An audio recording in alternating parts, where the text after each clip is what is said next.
to just play, or do we need to restart?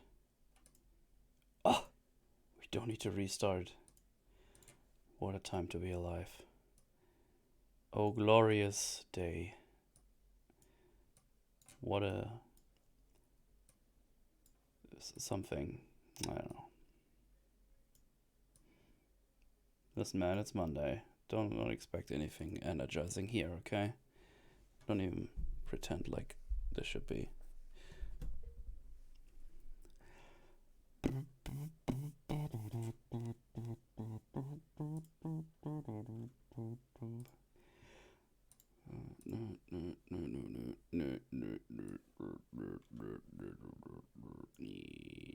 Where's my... Oh, there it is. I flumed it in the wrong loop. Glurp, Holotaki.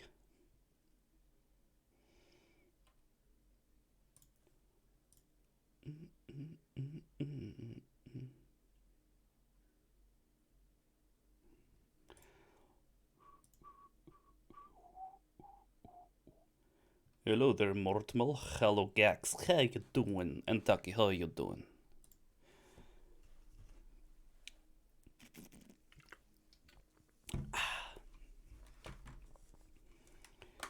Very Joker, how you doing? Oh god, why is a monk messaging me? Oh god. Oh god, he's so fucking stupid. What are you doing? Oh, never mind. Just realizing I started streaming and that he's annoying me.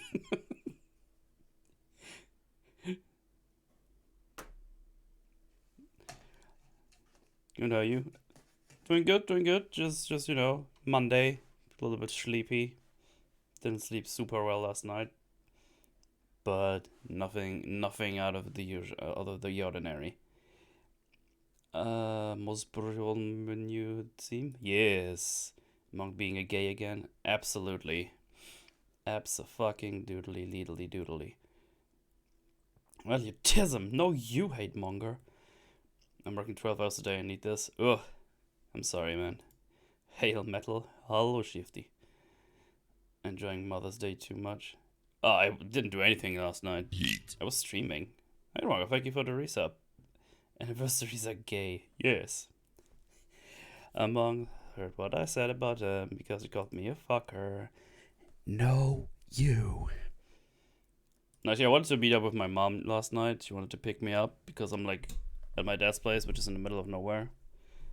But she didn't have a car, and I can't get away from here without any proper transportation. So I ordered a big thingy of flowers. Oh wow, that's actually a word I don't know.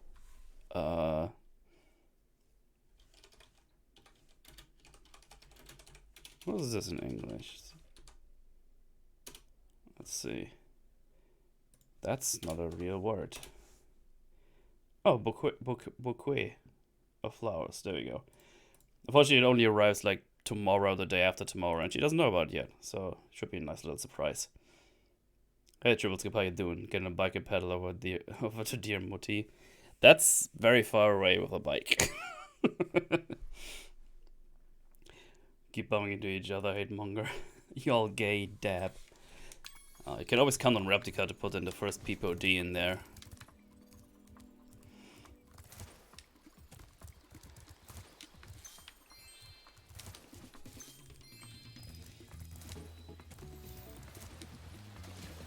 I'm famous by followers, private viewers on adviewers.com. That is adviewers.com. Man. It's that easy? Nice. I'm gonna buy like 2 followers off that website. Thanks a lot, click that link. Someone has to be the first one to have people make the world go round. True. Buy a bot army. Oh, there are porkies as well. Oh wow, he's coming around. Seeing the world. What an adventurous little bot. Oh, but Jebs coming around more than I do these days. How do I share a link to the stream? You take your link, copy, and paste it into this chat. There's like there's no rule against linkages. You will be wrecked by mods though if this tism. Just go past, yeah, evening one. Hey Mel, how you doing? I'm wishing howdy doody. Only chef food top porn, however. Yeah, apparently that's like an unwritten rule in my chat. And we all know I have no control over this chat. Why, I haven't seen you since we defeated Ripto in Avalar. Well, my business went into a slump after you left, so I came here and struck up a nice deal with the local sorceress. Lovely woman she is. Seems to be very fond of dragons, too. I'm getting paid a fortune to keep Sheila the kangaroo locked up. This pesky animal must have been causing a lot of trouble for that poor sorceress. That's I suppose I could very illegal. let the kangaroo escape. Oh. If you were to pay me, say, a small fee. What are we talking? 300? Pff, of course. Spyro, I love your sweet naivete. Naivete. Kind-hearted nature might be your downfall someday. Look, it's more furry bait. For the time being, How are you? I'm doing fine, thank you. Just the Monday sleepies. Nothing crazy. I mean, I want to send other people to the stream. I don't see a share option like on YouTube. Oh! Well, you got me there. Just get the link and send it to your friendos. But don't share it on other streams. That would be weird. Just don't do that. Obviously. Oh, Cynics Next is close to 100,000 followers. That's exciting.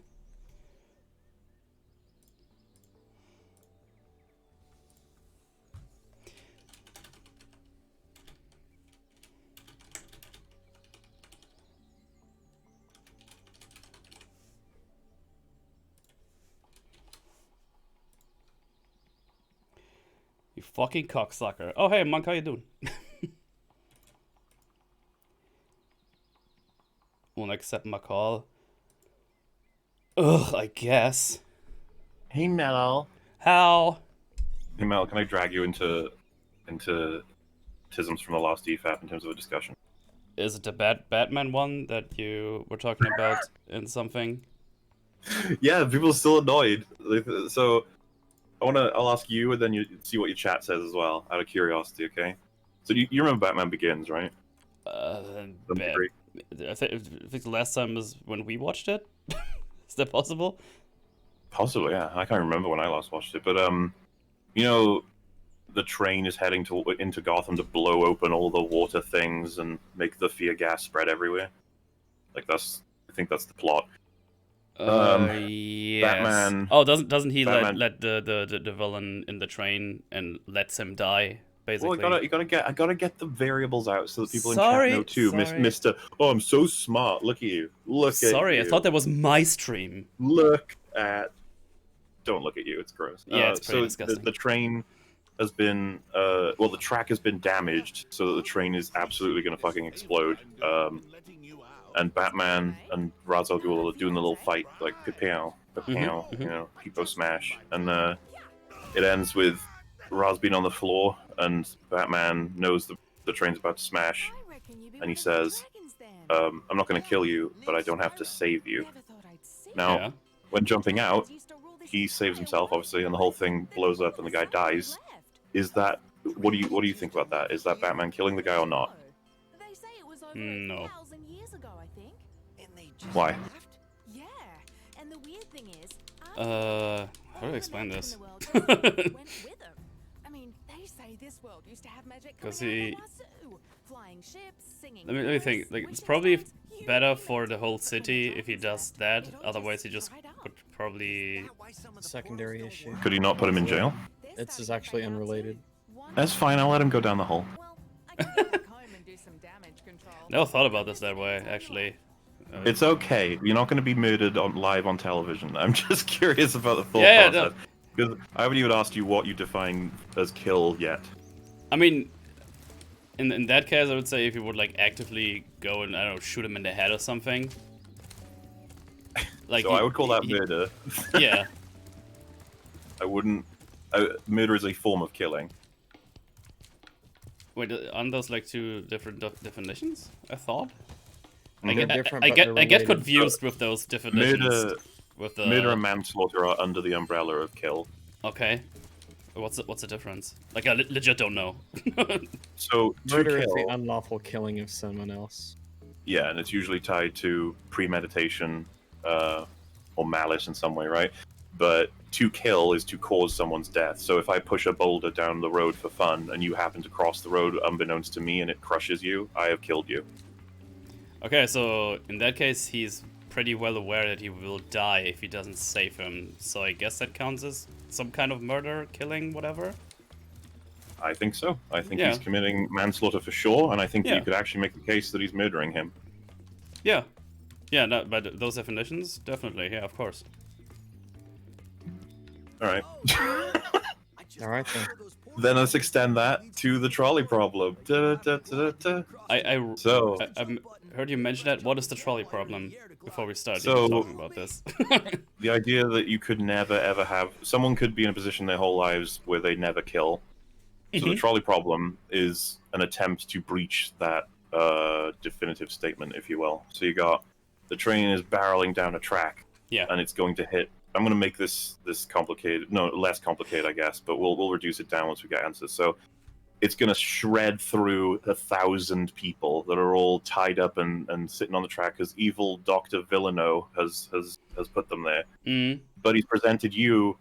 You're tied up on a chair and you're viewing all of this happening from inside that train and got a remote in your hand that if you press the button on it, it'll change the track. Uh-huh. And your train will barrel toward one little girl holding a lollipop. Oh, that scenario. Who's- Oh, yeah, I know that scenario. Yeah. Now, mostly everybody on this planet who isn't crazy in some way, shape, or form, Would I press the assume button. you would say, yeah, you would press the button. Yeah. Everyone press the button. Does that now make you the cause of that little girl's death, at least to some degree? Yes.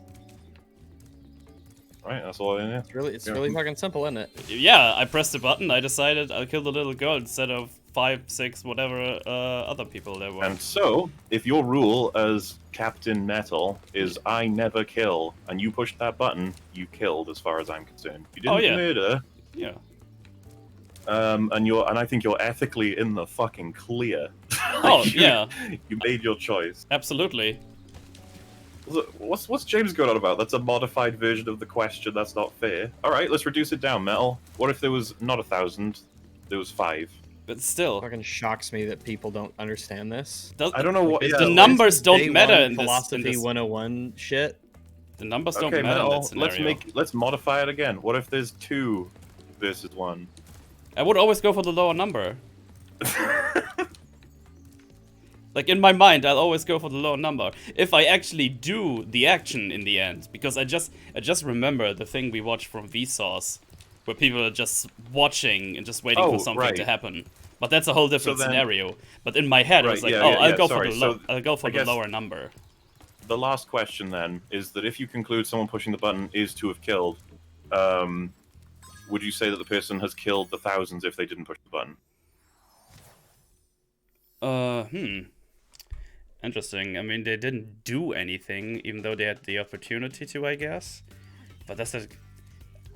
I mean, you're morally in the clear, but you kind of decided to not do anything, so you... I would say you Pretty are much absolutely you morally not in the did. clear. I would say Yeah. that absolutely you are morally responsible. Lawfully, I suppose you might be able to get away with it. But, Yeah. like, morally, I would condemn the fuck out of you. Yeah. Oh, yeah, but you don't press anything. Oh, yeah. Yeah. So, if by the logic of... So, the question then becomes, the ultimate one, by not pressing the button, did you cause the deaths of those thousands of people? Kinda, yeah. That's the thing. Someone might be like, no, the person who set up the scenario did. I'd be like, they did more so than you did, but you still could have Absolutely. saved them and you chose not to. Yeah. You're both responsible, but in different degrees. Yeah. You Absolutely. both caused it to different degrees. Trolley question's a switch, not a button. I don't fucking care. There are, no, I have learned that we have fucking people who listen to this shit, and they're like, "Oh, you said lever instead of button, therefore it's actually not the same hypothetical." Because there are some people who are there are clearly some people who are just not ready for this elementary Well, I was level gonna of moral say, discussion and what we philosophy. just did was so sound and easy to understand, and yet we're going to get thousands of people who are saying we were wrong on that stream. And if it's because of poor communication, fine. But as I far don't as I know what it thought is. we made ourselves pretty clear. I'm wondering what part confused people. Because it's shocking that people don't agree. Wait, Like, this what's is so confusing? basic. What's so confusing? This is such a basic thing. See, I did So like. Jay's argument is you're not in the chain of causal events if you didn't press anything. That's not true. You're right there. Yeah, no, it's obviously not true. It's insane people think otherwise. You're looking at the thing happening. Well, this is the thing. If someone said that ball rolling down the hill that hit metal that Mauler pushed, it's not Mauler's fault. Like, it's the ball's fault. Like, this is the most this is the what this does is it takes the concept of responsibility and it says, all right, for the absolute least amount of possible effort, you could do an incredible amount of potential good.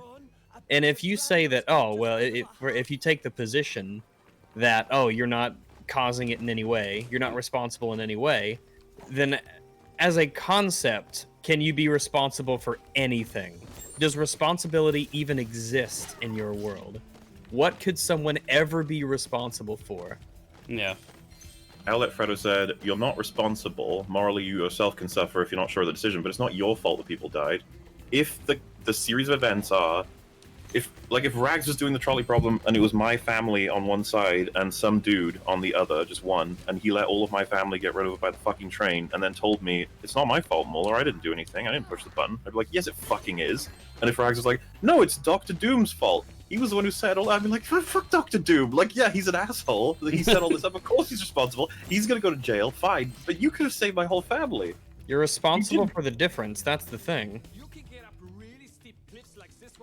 If one person is going to die guaranteed, but you can save, a difference of 4 people by pulling the lever, the difference is on you. Yeah, welcome Kill to the the stream, people on one everybody. track, reverse, then go the other way and kill the rest. No witnesses. The confusion, I believe, comes in who's pushing the lever. Well, you are. There's no one else You involved in in this this scenario, I scenario. think. On the EFAP, the You. examples were Batman and the Doctor from Doctor Who. That's not the part that I cared about. Like, who of our characters were pulling or pushing whatever lever. It was more conceptually how you define cause and kill. Jenna just not giving go back to scat talk. There were Like, people are like disappointed and mad. I've seen someone say that the fact that Rags would have like morally condemned someone for not pulling the lever disappoints me. And I was like, I would too. I would morally condemn the fuck out of you. Yeah. I would say that you are a moral coward. I would say you're a terrible person. And then if someone wants to you would say, disgust me as a human being. if someone wants to say they were stunned, they were shocked, they were knocked out, all these bonus things, if we had awareness of them, we could. That completely That's right. changes I it. was Yeah, gonna if say, you're that's not knocked changed at out, all. there's not a chance for you to. You don't have. There's no choice to be made if you're knocked out. If you aren't conscious, what are you But gonna if do this if you're knocked person- out? If this person has like a moral system where they say, as long as I do nothing, I'm not responsible for anything, I'd be like, fuck you. Yeah, that person's moral system is so backwards and odd that I don't. What a person. Multi-track drifting intensifies. And it's not like I'm some expert philosophism, but Jesus Christ, I think we can all agree to cause someone's death is to kill, and that to do nothing when you have all of the actions in the world to save thousands of people as opposed to one, and you choose to do nothing, would absolutely be considered the cause of their death to some degree. I mean, let's just make it as simple as possible. With your God in this scenario, your God with a snap of not even with the snap, with the desire, Later, James. just with the mental desire to save 1 million lives, would you do it?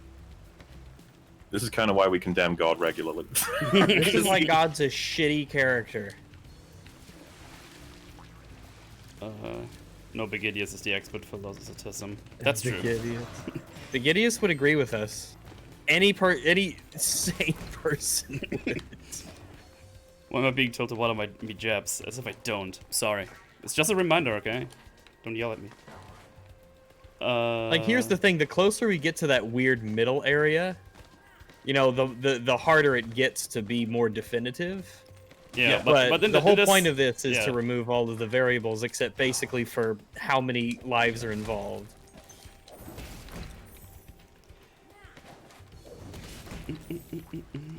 Oh shit. So Spyro. Is that where you're playing right now? I'm at Spyro 3 right now. Yeah. Is it an anthology that they put out? Yeah, it was The like a whole remaster? remastered trilogy. Yeah, I remember when that sort of came out. So it's all the it's Spyro. How many games are in it? The first 3. Pretty good. Pretty good. Also, I want a film now to have Batman put into that train scenario, and he chooses not to hit that button after like an intensive half-hour storyline all about it, and then for actual people to argue that it's not he wasn't the cause of their death whatsoever. For thousands, they're all just getting shredded, blood everywhere, guts flying everywhere, and he's just staring at it all like, well, He's like, well, if only my there was. fault. It's a shame there was nothing I could do to stop this. what if Fred over there could died? I can't have that. That poor man. At least that's the thing. If he walked away and said, well, at least I'm morally, you know, consistent with myself. I was like, oh boy, what a villain. Is this the hashtag Jay was wrong Stroom? Well, not planned, but I guess. So Outlet Fredo said, you can disagree with the choice the person made, it's the point of the experiment, but it goes further than just the first question. They made the opposite scenario as you do in the follow-up. If your mother was one of the on the tracks, would you save her or the 5 people?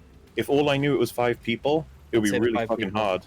I'd save I'd the 5 people. I knew that if my mom, especially, Yeah, was my mom would watching want me that, to. she would, and I would, if I was the one person, I'd say, you better fucking pull that goddamn lever. Yep. And besides, we're talking about whether or not you killed the 1 or the 5. I don't like talking about how they made their choice is another thing as well. I mean, if we can take this even further if we want to mess with the numbers. Let's say you have to choose between both of your parents and a sibling, right? Mm-hmm. Both of my parents would be telling me, ordering me to kill them so that my sibling could live. Yeah. They would never forgive me if I let's- save them and not. Then let's do it this way. It's your parents, one on each track, same age, same health, and they're both advocating for you to kill the other. At that point, I wouldn't have any kind of like, you should probably kill that one. You should probably kill that one. I'd be like, this is. Yeah, that's an interesting one. If Yeah, it's one that's parent tough. against the other, you know. And if someone was like, so you wouldn't say that they've killed either one, right? Once they made the choice, like, no, of course they did. It's and that's really horrible to have to live with. That's kind of the whole thing we're discussing right now. Yeah. It would suck. You have to try and take away the emotional aspect of it, the emotional weight of it. Outlet Fredo said, I wish Theo and Notion were here. Both of them agree They with me. both agree with us. Both of those people agree with us. I spoke Like I to said, this is Theo really about simple all shit. of it. And Theo said the only way that you would be able to disagree with like what we've laid out is if you have like an entirely different philosophical system that defines these terms different from what we've laid out today. No, I'm not at 2000. The mobile app rounds it up. That's 2000. Don't make me eat the McDonald's. No, just the 2 people like, oh, we're at the 2K. It's like, no, it's doing a YouTube thing or something. Not on the agree part, doing the experiment right. I've already explored the one that we've set up, the one that Vsauce did, and the extras that you've presented. If there's anything else, we can keep going. I don't find these choices that hard to categorize. Yeah, these ones are kind of easy. Oh, that's gay. Why does it lie? I'm sorry. Not easy to necessarily carry out, but certainly Yeah, no, easy of course. but to Like if at this stage, at the hypothetical stage, absolutely, this is easy. This is fucking softball level shit. if Rags did pull a lever that saves 2 people and killed 1, and then he came onto Discord, I'd be like, "You're right. Like that sucks." And that you had made the to right pull that choice. lever. Yeah, I would want to reassure you that you did the right thing, but that killing someone is not easy. And if someone came in the Discord and said, "No, I'm not bothered at all. I didn't kill him," I'd be like, "Right, I guess." I had some interesting questions about their concept of human life. Skip your fate's metal sooner or later. I looked at Twitch page, either you're at 2K or that runs up to... No, mine is, the actual number is 1,972? Yes.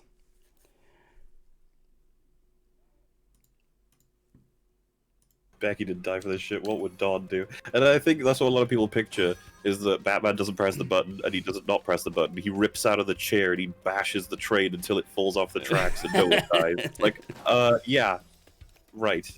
So in your scenario, which isn't at all the one that we've set up, so in a completely different scenario, he'd do something different. I agree. Good for you. This is like saying, well, 2 + 2 is 4. Oh yeah, but what if in my scenario 2 + 2 is 5?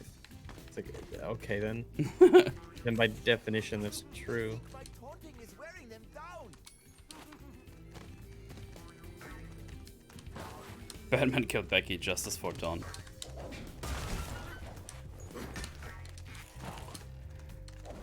It's easier for me to believe that Batwoman killed Becky. There's so many episodes to watch still. Yeah, man. I'm excited. I'm ready. I am too.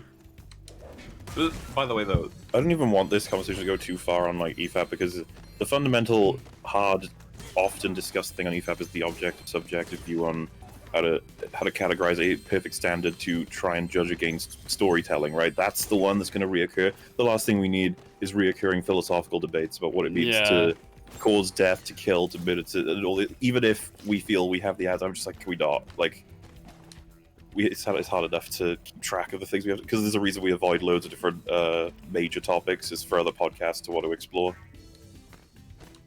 And if someone was like, well, you brought it up, I'd be like, well, I didn't fucking know it was this disagreeable. But like, fine. That's the thing, it shocked me that everyone was like, yeah, obviously that's the case. Like, I've never seen really any opposition to this concept. It's really weird. What does roundabout gets to actual number anyway? Well, if I go into my channel, you can do that for everybody. If you go to the channel page, and then on the top there's like tabs, and it says follow us, and that one tells you the actual number. It's really stupid, obviously. But yeah. Hello Mulder, Rex, and Mootle. Hello Napalm, how you doing? Hello. Hello, dear. But I get maximum attention that way. I like Michael's answer. Wait, what? Have y'all been? Doing good? Doing good? Thank you. Yeah, things are good. I like Michael's answer. I used the trolley to kill the group of 5, while he used the spear to kill the one on the other track. In the mother or 5 people scenario, I think it's too easy to meticulously consider what you would pragmatically do compared to when you act on instinct and save a loved one despite what's for the greater good. It's quite bold to claim you would definitively do either action. You need to actually be put in the situation, I think. I agree. Literally just said, we just talked, I just addressed that. Yeah. Like, I would like to believe I would be able to make the choice, but Yeah. it would be really hard. Already said that in the moment, it'll be obviously way more difficult to actually do if you can. However, in this hypothetical, talking about a situation that we're removed from because that situation doesn't exist, then sure. Yes. Good job catching up, though, I guess. Well, I was just going to say that's not really the big debate. The big debate is Yeah. whether it's categorized as a kill or not, to do nothing. Oh no, more philosophisms. I mean, I like it, and I listen to loads of people discussing it. I just don't know that it'll. I shouldn't go that much further than a couple of minutes. I didn't ask for But it this. does. If you put Obi-Wan on the track, EFAP chat would murder the world to save him, and I would judge them. I would save you from bad wham, Rex. Also, hi, Rex. Hello. I'd be like, no, we can kill him. He'll be a Force ghost. He'll be fine. He'll hang out. Like I've said, what's the advantage of being alive in the Star Wars universe now? Yeah.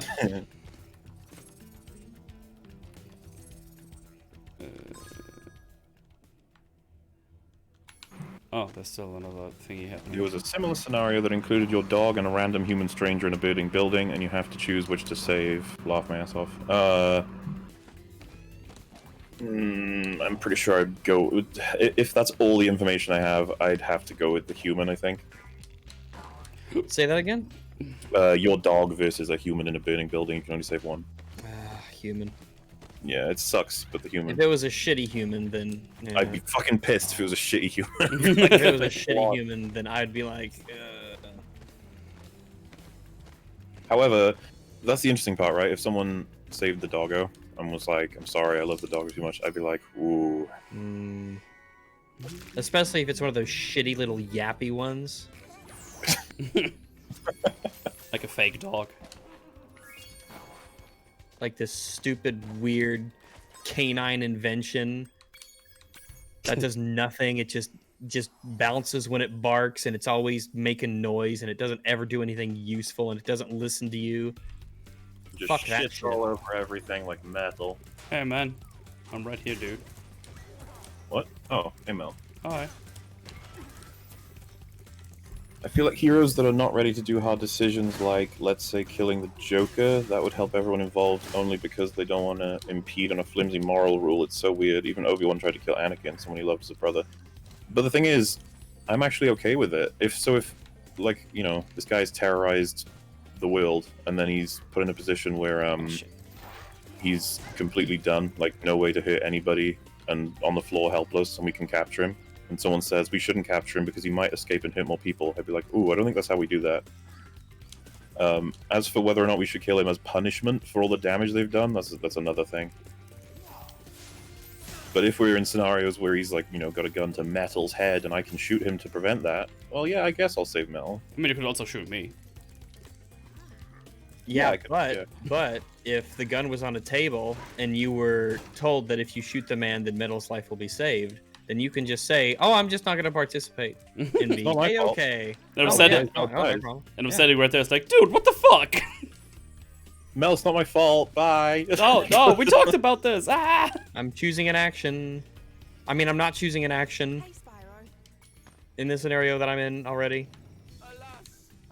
What if the dog... what if it was your dog, but the dog was a support animal, you needed to live your life as a normal person? I would say that makes the job harder, but I'd still go with the person. Hopefully you can get another support dog, and hopefully your life isn't completely ruined by the lack of a support dog. These are not easy decisions to make compared to 5v1, by the way. Yeah, if someone decides either way on something like this, I'm not going to say you're a disgusting, terrible, horrible person, but if you don't pull that lever in the trolley problem, then you can go and fuck yourself.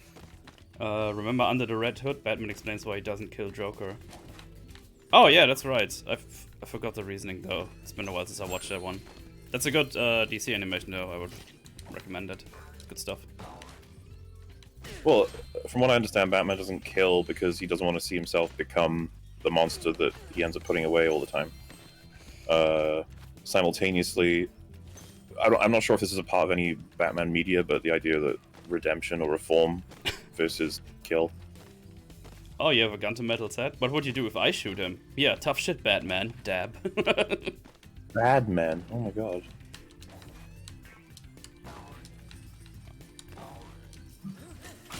Ow, Jesus. Morality part, I mostly agree with you, but the killing, letting die part, I disagree. But I might be similar, but not equal. I think I missed it. I'd say they're indistinguishable in that scenario. There may be scenarios where it's much harder to identify.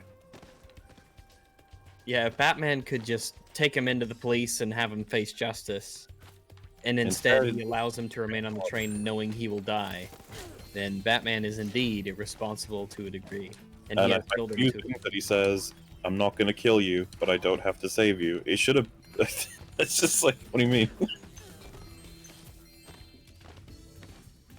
And I would want to ask Batman, what does it mean to kill? And he'd be like, he'd probably give me the definition of murder. But if we were to show that video to a jury, I actually think they would convict him. I think so too.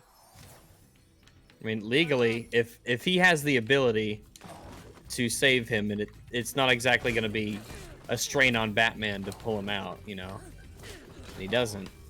Yeah. So the question, are numbers always morally superior? And before you give me an answer to that, like an example, I would have said no.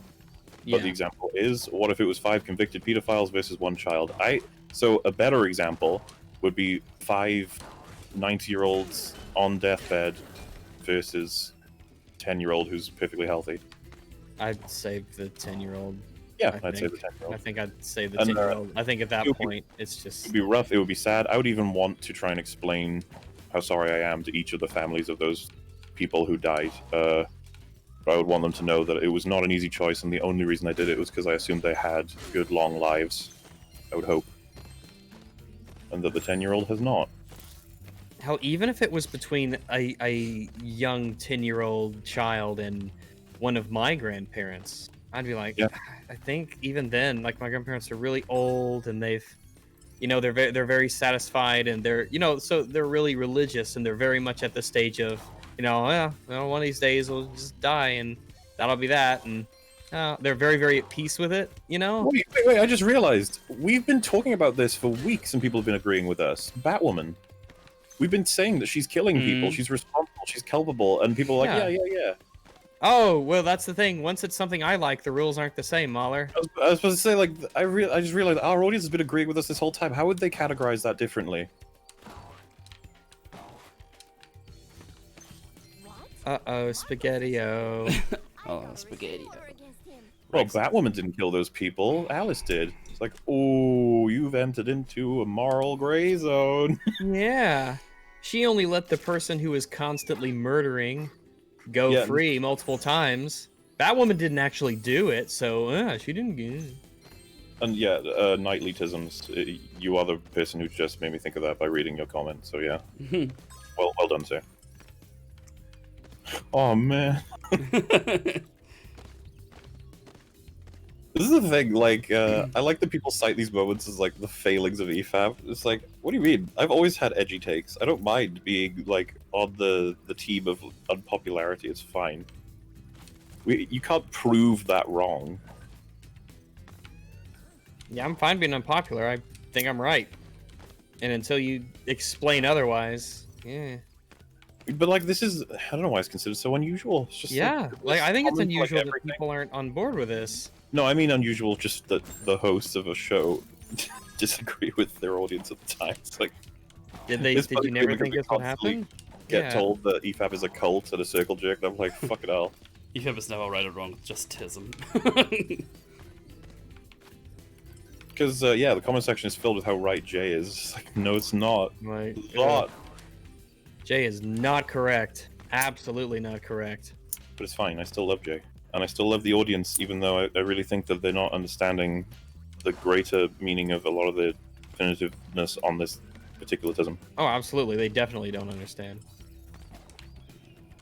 And I'm giving you the benefit. I'm giving these people the benefit of the doubt by saying they don't understand, instead of saying they do understand, but they're making a worse decision. So someone said 250 EFAPers think the prequels are well written. First of all, it's like thousands, and secondly, yes, they're wrong. Yeah. But like, that's where we're at. That's probably also more. It doesn't matter how many that. people think it. It is wrong. Those movies If are I was terrible. to guess, judging from EFAB chat, there seems to be more people who like the prequels than dislike them in our audience. I like them. They're still really poorly written. Yeah, I guess I should say, as for how many people consider them well written, I'm not 100% sure on that. But I'm pretty sure it's more than 250. I wonder how much it is because of the sequels. Well, I mean, I think it's fair to have reevaluated your scale when you see something like that. Similar to watching Infinity Tisms, I really think that'll reevaluate anyone's scale. You're like, wow, stories actually got this bad? You're like, yes, they did. They did.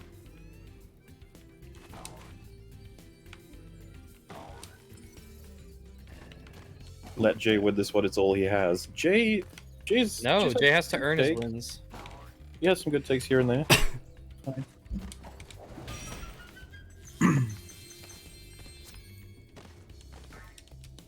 100% true.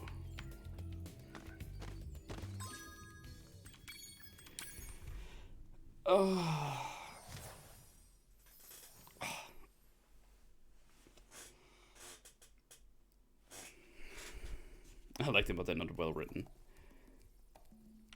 Yeah, I like them too, but they're not well written.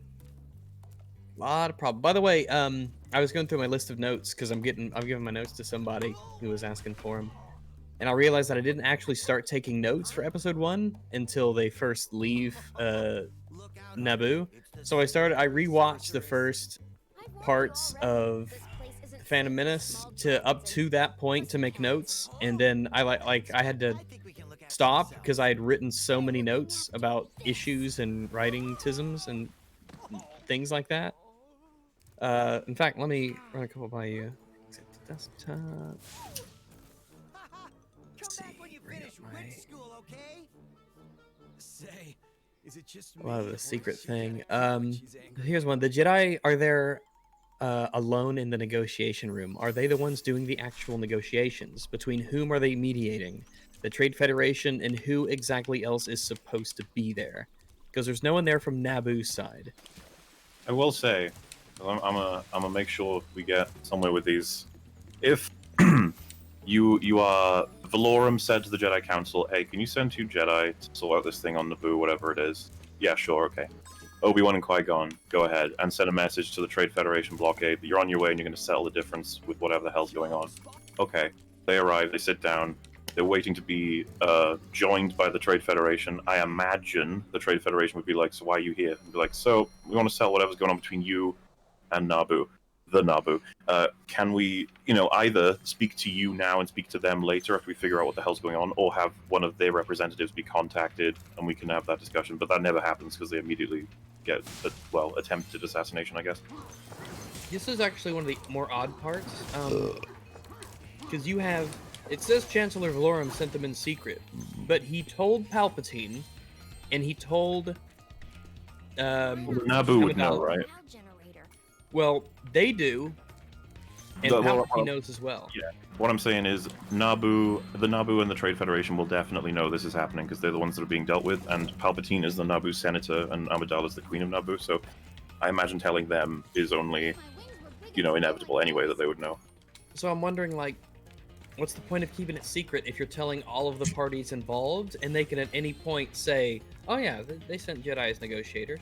I assume, all I've got, these are parts that I think we could really flesh out, and it would be for the better, even though people have said, 2D politics, boo!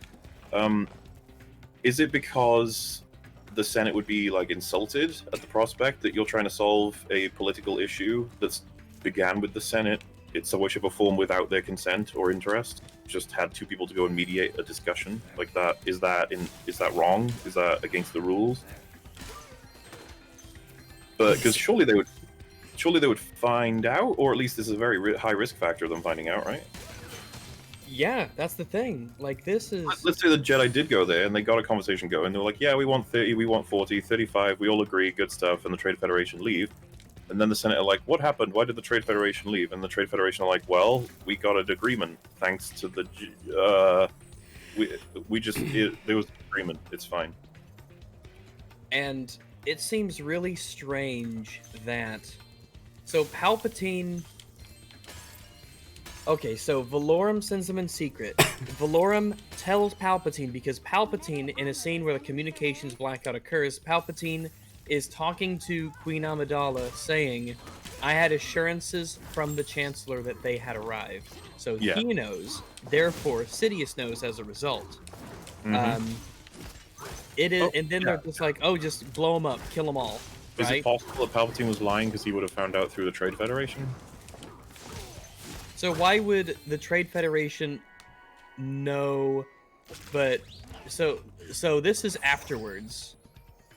So Yeah. Palpatine says he knows after Sidious orders them to be killed. Yeah, what I'm suggesting is that's where Sidious finds out, and then as Palpatine, he says, "Oh yeah, the High Chancellor told me that they should be there. How weird." But this is something that someone can verify and double check on. Well, that was going to be my own counter argument. Surely there you that's go. risky because Also- if someone was like, "Hey, Chancellor, did you tell Palpatine this?" and he goes, "No." Yeah, because Palpatine said this in front of the Queen and all of her advisors and her court. Yeah. So it's very- everybody is hearing Palpatine saying that he had assurances Therefore- from Chancellor Valorum that they had arrived. Therefore, it's more reasonable to assume that Palpatine was told by the Chancellor, right? Yeah, that's the thing. Yeah. Palpatine. Yeah, I think it's more reasonable that Valorum would say, hey, you know, you're from Naboo, this involves them, just letting you know I'm sending some Jedi there. It's way more reasonable to assume that. Especially because temporally, Palpatine says this afterwards, and I think this is the parts that are really strange about the writing. This was more of a question, an open question, instead of a direct criticism, because it's really kind of Well, and this is the thing. I've always felt that outside of the bigger problem, You mother. TPM's just thin. Like I need more flesh on your bones. Your story's all there. I just need more flesh on bones. my next point. It seems bonkers that the Trade Federation's blockade and communication disruption of a planet is legal. In real life, this is an act of war in real life. No way this should be something that's legal. There's no way. So you're gonna have to just correct me as I go on this one. If there's a group of people that sort of organize and allow trade and travel, and in exchange they charge percentages on taxes or whatever, and those taxes are stopped and they're in dispute, could it then be legal to stop trade and stop travel? No, I don't think so. No? No, I don't think, especially if they're both members of the same Senate. Like this would be if you were to say that the Trade Federation was a police force that was authorized by the Senate to do these things. Sure, but I think it's insane if that is the case. That's like, whoa.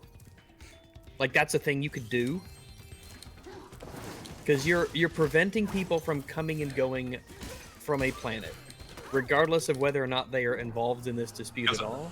I was actually going to say, like, jamming communication, that's, for me, that's an absolute crossing the line.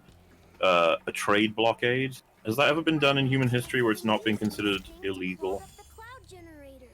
I mean, I thought the whole point of blockades was like it is physically it.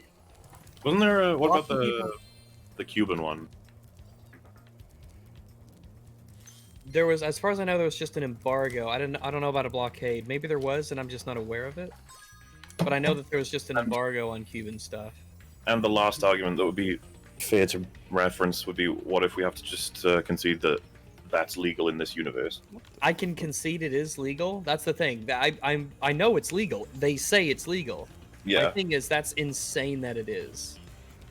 Like I am. This is all accepting that it is legal within this system, because they say that it's legal. They can do it. When they're told to invade the planet, Newt Gunray says, "But isn't that illegal?" Yeah. Which obviously he wouldn't say if what he wasn't doing was already, I think it's really, really sketch. But I can't accept it as the thing, because they say it is. So there's nothing I could do. Cuba-US goods embargo is just on paper, and the United Nations have condemned it, while the US says it's legal. Interesting. Yeah. Some of these we've talked about, like Trade Federation ships can apparently pump gas into rooms. It's odd design, but okay. It's like it's not a. Well, not the a joke about the problem murder to rooms, use. there's just loads of murder rooms. I'm like, Yeah, fine, yeah. I guess, fine. It's funny, though. Some of these are just, a lot of these are just notes that are really weird. A lot of them we've discussed. I'm trying to see if there isn't anything that we haven't discussed. Let's see. So the Trade Federation is risking their trade franchise given by the Senate being revoked, and that they, quote unquote, would be finished if they invaded the planet without authorization. The whole of the Trade Federation is being... It's an insane risk for them to do this, is really just all the note is talking about. So it's just a thing that I never heard anyone discuss. Do you really want to go down that road, Rex? Wait, things they didn't discuss that are flaws of TPM. Man, I'm just gonna roll out that little scroll. Let's see. So the Nemoidians contact the droids on the surface and tell them to look for the Jedi, and the commanding droid says they'll be found. If they're down here, sir, we'll find them, he says. The next scene is Qui-Gon running away directly in front of a trio of Trade Federation tanks that just magically do not see him and pass Or- over the top of him. They do see him, and for some reason, no one is sent. You know, they just fly over him. It's like, oh, It's weird because these things have big guns on them, so well, I guess. yeah. All people can say is, well, those things don't have eyes; they just go forward. Like, okay. All right, they don't have. It's just a blind tank just going forward. Sure. You think all what right. he said, if they're down here, we'll find them, that he's referring to all of those machines crashing through the forest. Yeah, if they're down here, sir, we'll probably bump into them and kill them by accident. That's what he should say, I suppose. Jar Jar says they You should, by go... the way, you should save this for EFAP. You should run through them because they're gonna Oh, want us yeah? to do that eventually. Once How we're many done people with are the watching? prequel- Well, right now it's only 43, so Oh yeah, that's the thing. There's only 43 watching. Wow, You guys only. get... That's so insulting. these comparative numbers. It's a wonderful number to have for an entertainment stream. Well, if you God. think about, if you're playing a video game in a real room and you can imagine 43 people are watching you, you're like, actually, all of a sudden, that 43. You know? Hey, I Get a life, I jeez. was the one who said only. Fuck. It's kind of fucked up that you don't appreciate the 40 Yeah. viewers. No. I feel no. like I'll just lie down. Yeah, on the I mattress. guess what I'm saying is as long as you're happy to repeat all this if we eventually get called upon for that, right? I don't mind running my mouth longer. So some of these I am skipping over a decent amount of these though, just to get to a few ones that are newish. I guess new for you and I.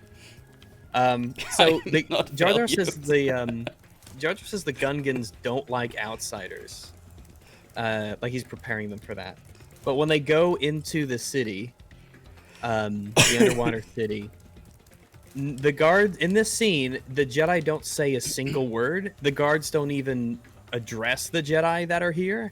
The two outsiders that are brought in, they're not questioned. Totally silent. It's because Jar Jar was in Big Doo-Doo and they had to put him in the chains because he's doo-doo. Bottle doesn't work. What we get for Boss Nass not liking the Naboo is that they think they're smart. Bottling works for me. She should be fine. So okay, I guess they hate each other. Because Boss Yeah, Nass, the there's some- Naboo thinks their brains are big. They think they're smart, which they seem to be because they have this thriving civilization on the surface. Okay. This one's more of a question: is Boss Nass a Gungan? Because he looks distinctly different than the rest of everyone else. He doesn't look like the same species as anybody else. Maybe I can Google this. Is like, what species is Boss Nass? Kick Medley failed to defend us and choose to disgrace us. That's not true. He is a Rugor Nass, also known as Boss Nass, was a male Ankura Gungan. Goran. But the thing is, he is he looks unique. He doesn't at all have the same physiology as the rest of the Gungans do. 1 second.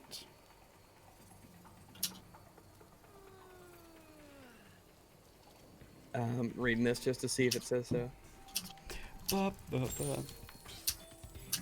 No, I don't want to go up there. Shit! Rex is really fatphobic right there. That's all right. There are two. Well, yeah, different but well, species. it's not about his size. It's about the structure of him as a creature. He's like, if you look at him, just to remind people of what he looks like, or I guess for at least you two, like this is what he looks like. He doesn't Yeah. look anything like Jar Jar and the rest of the Gungans. Totally different. Well, he looks like a different species, yeah. Yeah, that's what I'm saying. So is Gungan like an ethnic group? It's not a race? Aryan race gun. And if so, if he's not part of the Jar Jar master race, Jar Jar What? Master Race. Oh. Good shit. this is weird. I'm on the Wikipedia and they have this entry there. Well, Nass laughing in 32 BBY. Oh, good to know. Yeah, that's the year he did that laugh right there. Ho, ho, ho. I don't know. It's weird. Maybe there's a question for this, and some super turbo nerd can let me know. Turbo nerd. When a normal So it nerd says is not here- enough. Let me get up there. Someone had already asked this 4 months ago. Boss Nass are Ankura Gungans as opposed to Jar Jar, who was an Autola Gungan. Yeah, so I guess there's two different races of the Gungan species. It's just weird because he's the only one. You'd think there'd be mixes of them, but they all look like Jar Jar. So,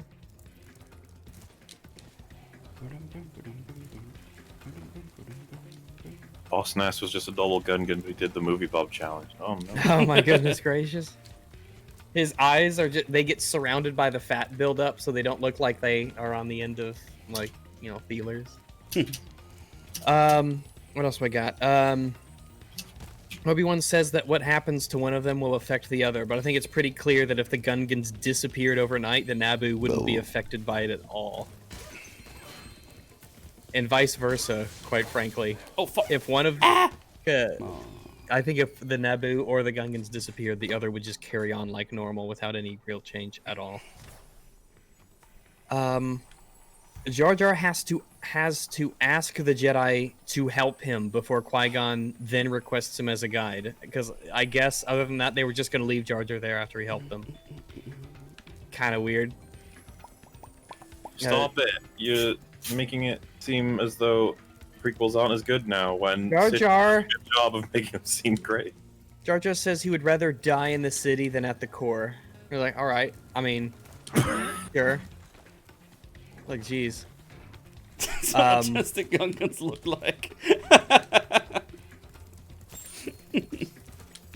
And then that's all I got to until I started taking my first set of notes, which is why there's a blockade shoot it. Yeah, that's the thing. I feel like a lot of people don't focus on those things when talking about what's wrong with prequels. Instead, they focus on it's boring though.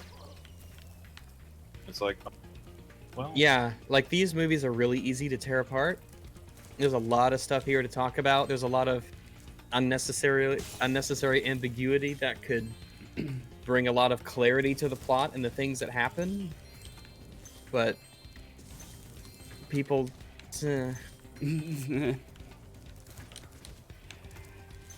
Shmi, remember when Shmi says everything around here revolves around pod race betting, even though Mos Eisley is a spaceport? yeah. What did we say when watching it? I was like, clearly everything would revolve around trade if it was anything, or Yeah. commerce of some kind, There's- not pod there's- race betting. I suppose Yeah. on 93 gigs because Not everything around here Call of revolves- Duty. Unless she was referring to the area of pod racing. She's like, everything in the pod racing area revolves around pod racing. Like, well, she ain't wrong, that one. Star Wars stuff Depressing. tweeted out, Dave Filoni should be given the same influence on Star Wars as Kevin Feige does on the Marvel Cinematic Universe. Discuss. And I'm like, fuck no. Mandalorian, no. Yeah, he made The Mandalorian. Fuck no. I think any platinum trophies for the Crash Remastered trilogy, I would relish to see others suffer the same pain. Hint, hint. Oh no. Don't put me through. Don't put me through this. Right. Crash trilogy. You already did that once, right? No, I didn't play the Crash trilogy. I only played the one version on emulator. Ah. Yes. No, that one needed. I think having all the droids being linked to the donut ship is stupid. Something Star Wars. I don't care. It's not Mos Eisley, if I'm not mistaken. I'm like so out of my element here because I haven't seen those movies in a million years. Why? But Rex, Explain Yeah. how did it make you feel? Made me feel like this shit don't make no sense. That shit that make no sense. Which is now, it's just how my brain works. When I notice that something doesn't make any sense, that comes before, but how did it make you feel on an emotional level? Yeah. Oh, today, minor spoilers for Guild Wars 2 Living World Season 4. You have been warned, 43 people. If you care, then go do something it's else. 49 now. 49? Oh, that's great. It's percentage-wise, that's like a big fucking deal. Why is it not 69? That would be hot. It will be at this rate. Nice. But I was playing Guild Wars, the story, to get to some zones and stuff, and a character. I can be ambiguous. ambiguous. A character dies, and is really played up as this very tragic thing. It's very, very sad. However, I had absolutely no concern, no emotional attachment, no worry, because Guild Wars likes to pull the thing of, oh, they're not really dead, or they like to pull things out of their ass all the time in order to have things happen and things progress. And sure enough, the character turns out, oh, they were actually okay, and then everyone's happy because they basically come back to life and they regenerate. And I was like, of course. This is exactly. It's like I could see this coming a mile away. I had no sadness whatsoever because I had a sneaking suspicion they'd pull this. This is why stakes are important. We talk about it all the time, and it happened today. My emotional investment in a story was ruined by the fact that the stakes are just. I love the game as an MMO. It's a fantastic game, but the story, the tisms in the story. It's a narrative equivalent of and then and then and then and then and then. It's a shame. It's funny enough, it works the same in wrestling storylines. Like wrestling? Yeah, like wrestling storylines. Yeah. If you have like a storyline and the final match of the two people goes to, oh, I'll put my I don't know, my career on the line, or if you lose, you get fired. And then they're off TV for 2 weeks, and then they do some stupid shit like, oh no, actually he's not because things. It's like, oh great, so that match didn't matter. Cool. It's a story that revolves around, like things are invented all of the time. Things are just made up. Like at any given point when something needs to happen, they make something up or they have some throwaway explanation for why you're gonna do the next thing that you do. Like, there are basically no rules to this universe. There are basically... There's no way to predict what will happen, because anything could occur. The story is definitely the weakest part of that game, I'd say. It's a great game, though. Everyone should play it. It's a fantastic MMO. But, oh boy, the story tisms. They are something fierce. It's like an MMO story in the sense of the story keeps going and going and going, to have more and more and more and more content and more places and stuff to go. And in the sense of it gives you things to do, it's fantastic. The amount of content is insane. But narratively, it is an absolute clusterfuck. Also, one of my notes is the Jedi don't have identification or papers that they give to people when on official business. They just have lightsabers and wear robes and like, oh, you're Jedi. And I guess they could prove it with like Force and stuff, but they don't ever do that. People just sort of know that they're Jedi. And you'd think they have some kind of a badge or something they'd show. Maybe it's their lightsabers, but even then, that seems odd.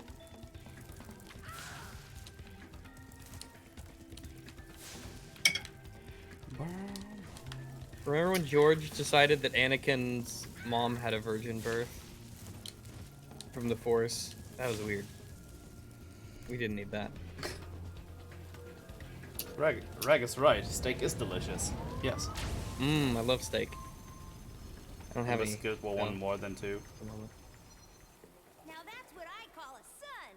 Here, you can have. Do any of you have a problem with how the clones attack the droids on Geonosis? It looked like Geonosis. Yeah, it was like Geonosis, not correct. Geonosis. Yeah, I do. It looked like they just threw themselves at the droids.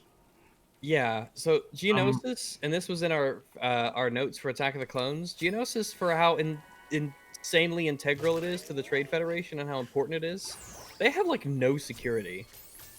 Yeah. People just show up. Obi-Wan can fly around and just look at everything. There's no alarms. The clones are right on top of them in the arena before anyone notices, apparently, that an invasion fleet has arrived. This place has no security whatsoever. They just show up. And my tactical issues with it is that they don't destroy the droids to a greater degree before they drop right in. It does seem that these two sides are just bashing each other's head in the front lines with troops instead of being tactical and using equipment. Al just did the most L thing ever. He messaged me, said, yo. I was like, oh, hey, what's up? Streaming, wanna jump into call? And now he's away. It's like, okay, guess not.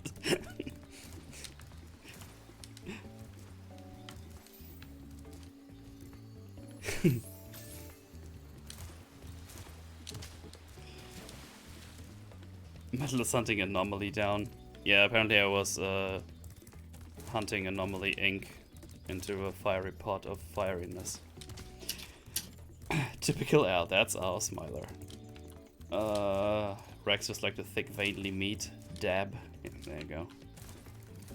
I got chicken is what I've got. I got chicken and fish at the moment. I don't have any steak at the moment.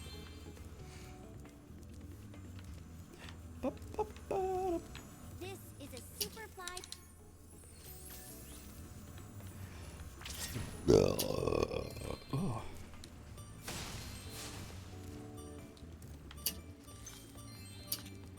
Wait, why do you want me to fly here? There's like no reason. Oh.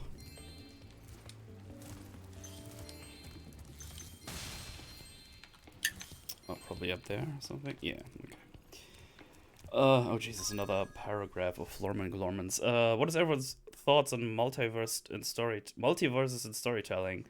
Personally, I find them to be devices for writers to pull something from left field for basic world-building purposes. For example, I would rather someone think of a creative way to incorporate the X-Men into the MCU instead of just contriving them in from a multiverse. The X-Men could have been in hiding all this time by virtue of Professor X shrouding them from the world. But as a consequence of the Sokovia Accords, they're discovered. Yeah, I multiverse agree is with always the multiverse thing, yeah. multiverse is always problematic. It's almost the same like time travel, I would say. It's like always. It does seem almost like a cop out. It's like putting quantum on something and now it's possible. Yeah.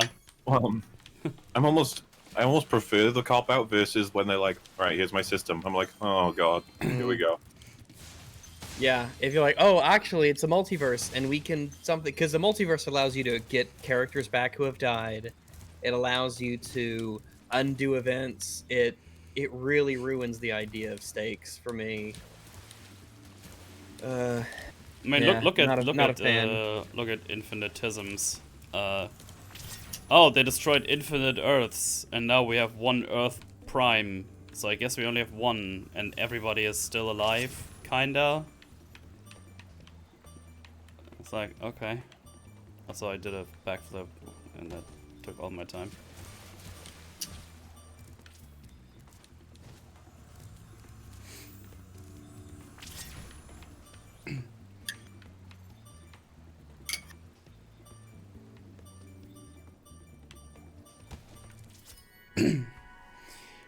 Someone get the dog with a big hard bone. This is gay. Can we go back to talking about war? God, please don't. No Star Wars character dressed in white armor knows any fucking strategy. The white armor is cursed, I tell you. You guys been talking about war? This chat talks about a lot of weird stuff. War. War. War. I mean, when are we not? True. It all depends on how it makes you feel. Or how they have the Star Wars sequels be multiverse stories. Thank you very much. just get away from our universe. You guys want these topics and I know it. No, X-Men are not compatible with the rest of Marvel. Separate multiverses are fine, it's when they interact that's a problem. Oh yeah. Oh yeah. Yeah. I think that's what they're referring to. You want to have different universes in the sense of different, like, instances, then yeah, that's totally fine. Like different Spider-Mans and different Batmans, that's fine.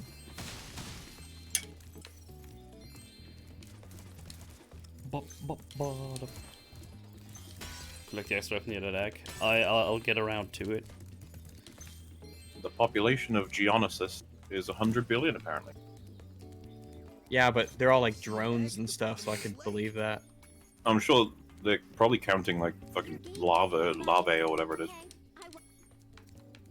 Whatever the hell the reproductive system of the Geonosis creatures are. Yeah, they certainly don't seem to be a comfort-oriented, They live in the species. walls. They live in the walls. packed together I'm not judging them. like sardines in a can, waiting for people to walk by who are not authorized to be in that hallway. Gross. I would like a Republic Commando story, but not from Disney. Fuck Disney.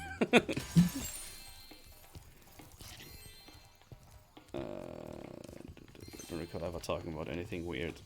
Ultraman does multiverses right, as it's either retelling a completely new setting for character travel or it's its own thing. Yeah, that works. Earth's population is down to 2 after the Empire took over. Speaking of, I need to play that game again. Do it! Swarmlings, 99% of Geonosis. Geonosis and yeah. Yes. What a pussy dragon. Yeah. Empire gas them after they worked on the Death Star. Boom ba dum dum stroom. Yes. Ocean got genocided by the Empire. Fitting. Just League Gods and Monster, I think is what it's called. It's an alright DC multiverse movie. I haven't seen that one yet.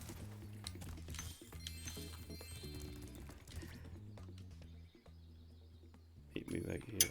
No way. Hey Neuron, what's up? I feel like writers who use multiverses really underestimate how massive and diverse a universe alone can be. Yeah. What are those guys doing? Just hanging around.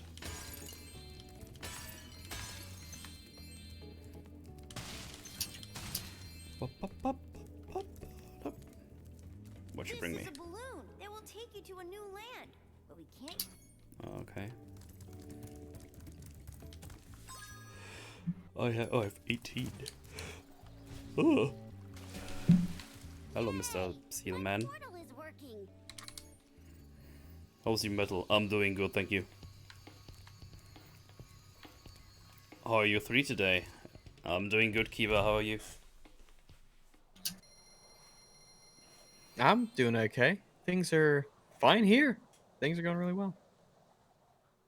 I like it. All's well. Things are great.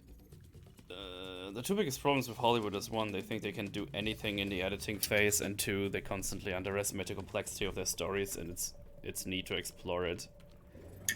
Yeah. While I was gone, my friends borrowed the Rhino Don't do it. submarine. Metal, watch a prequel so you're informed. Nah, fuck that. Wow, ignorant. Gonna grab something to eat real quick. Be right back. Just a moment. Do it. Snack. Little back here.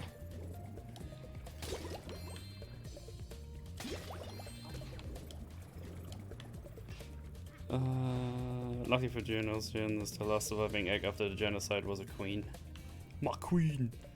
In the new EU, they got mostly killed off during a Clone Wars Rebels, I believe. That hedgehog flying thing is an abomination. How strange Metal can speak in his own stream. Yeah, I know, right? It's weird. Can we go back to oppressing Metal? Oh man. Press R to revolt against Metal. R. No. Like the black female he thought he is. That's so racist. What happens when he breathes fire underwater? Nothing. Unless I get a power up, then I can shoot super things.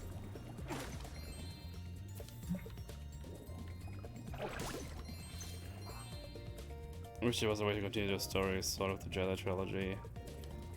It continues to live in our hearts.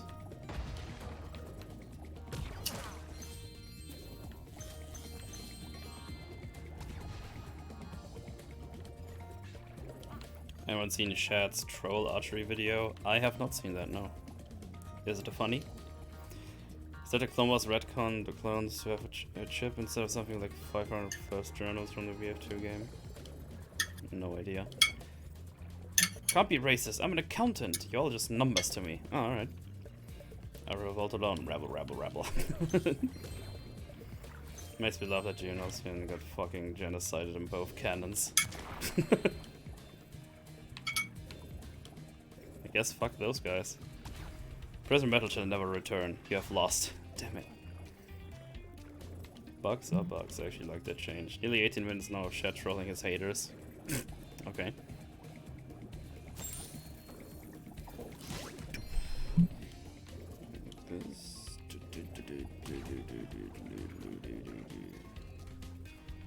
I hear cutlery. You got a pizza, Metal?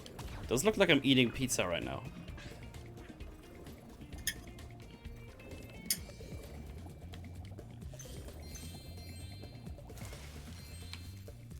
Yes, it does look... Man. That's crazy. Like whatever sort of Prussian Empire and chill. No, I think I'm alright for now. If you want a quick summary of your progress in a world, Yes, I know. Shut up, you fairy tism.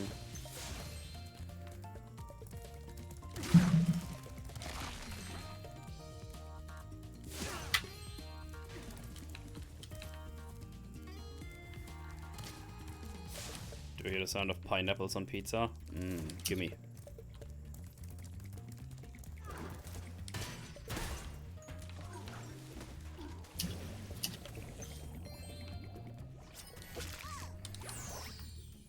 Fuck you, Jason. You stupid egg.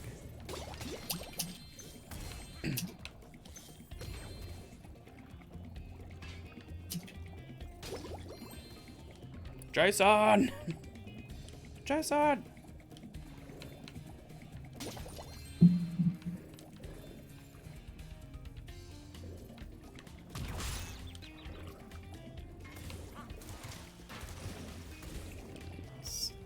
It's not enough. Oh, motherfucker.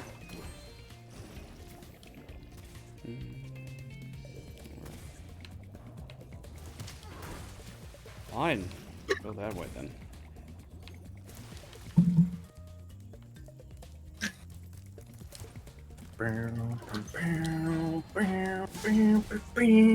No, that's illegal. You need to stop. That's from the Claude film. You're a film.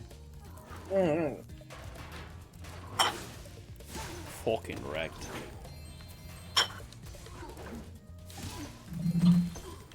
Slam says, "What you bring me? Pineapple pizza? Well, fuck you too then."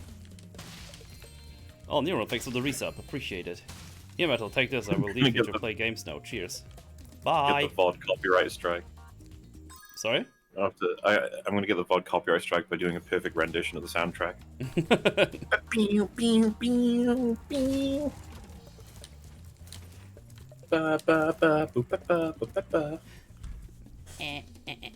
No, Alice offline. I think he was trolling me when he messaged me. I'm sure he's just like, I'll hang out with Mel. Actually, fuck, that's Mel. I just realized my mistake.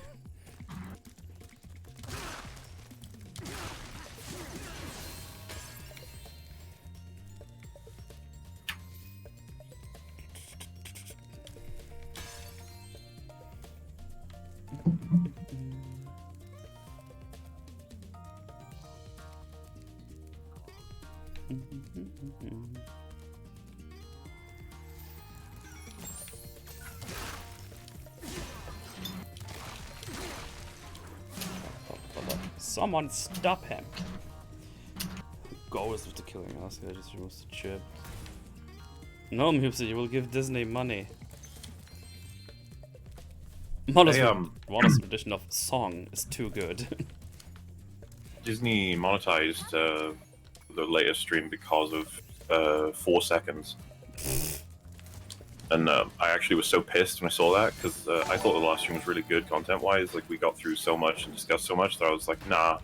Oh, Lunar, thank you for the host. I re-edited it just to silence those seconds.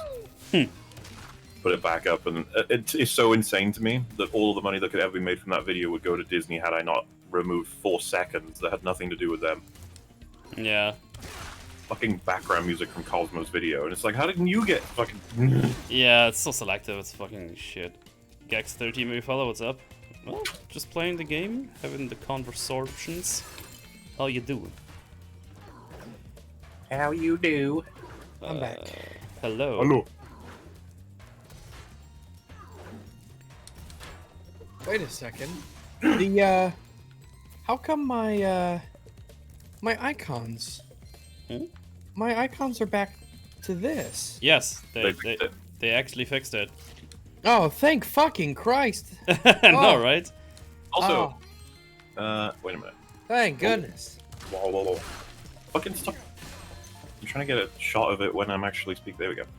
So, Rags, what do you think? Because this is my choice right now. I know, right? I could revert and go back to what it was, which is what you have, or keep the fixed quote-unquote version. Those I ones kind of are- like that they're closer. Yeah. I like that they're with only. I'd say if there's 4 or less, I like them spaced out. I think if there's more, it looks better that they're closer. Especially, I think we look cozy even as a 3. oh, I'm definitely very cozy. I don't mind cozying up to y'all, but I think the way that it looks, I think it would look better on the stream if there was some space. Just because a little bit of like this space on mine, I think that's a good amount, especially sized for how our icons look in terms of their size. But I think if there's more people, then it kind of justifies them being closer together. It's not like a big deal either way. I just think I prefer the my current version with the amount of space. Don't really Oh care shit, either way. Spyro. Child nostalgia. I'm Gucci. Just been working on my Oh. drawings. Would say nice. Relptica said, if you have the fixed version, I can send you a version that shows muted people. As much as it annoys me in personal calls when I could be talking to somebody who's muted without even realizing it, I decided in my own very intelligent, very big brain that EFAP chat, whenever they see anyone mute, they usually go like blah, blah, blah, blah, blah, for ages. Why and are then you they're like, doing? and I realized when I left and muted once without saying anything, I managed to get back to the stream without anybody having pointed anything out and interrupting any flow. So I was like, ooh, Oh my goodness! this is actually useful. Wow. From Flap Rap. So now that I've said that, all of EFAP chat, whenever someone stops talking, they'll be like, are they gone? Are they gone?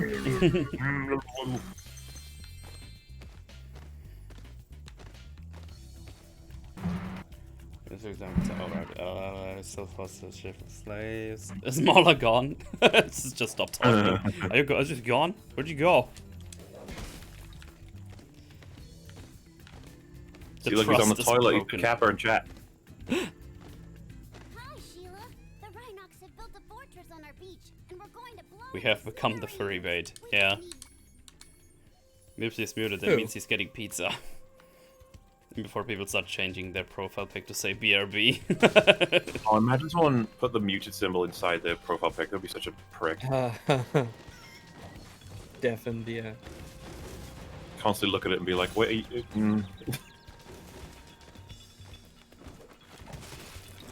Oh.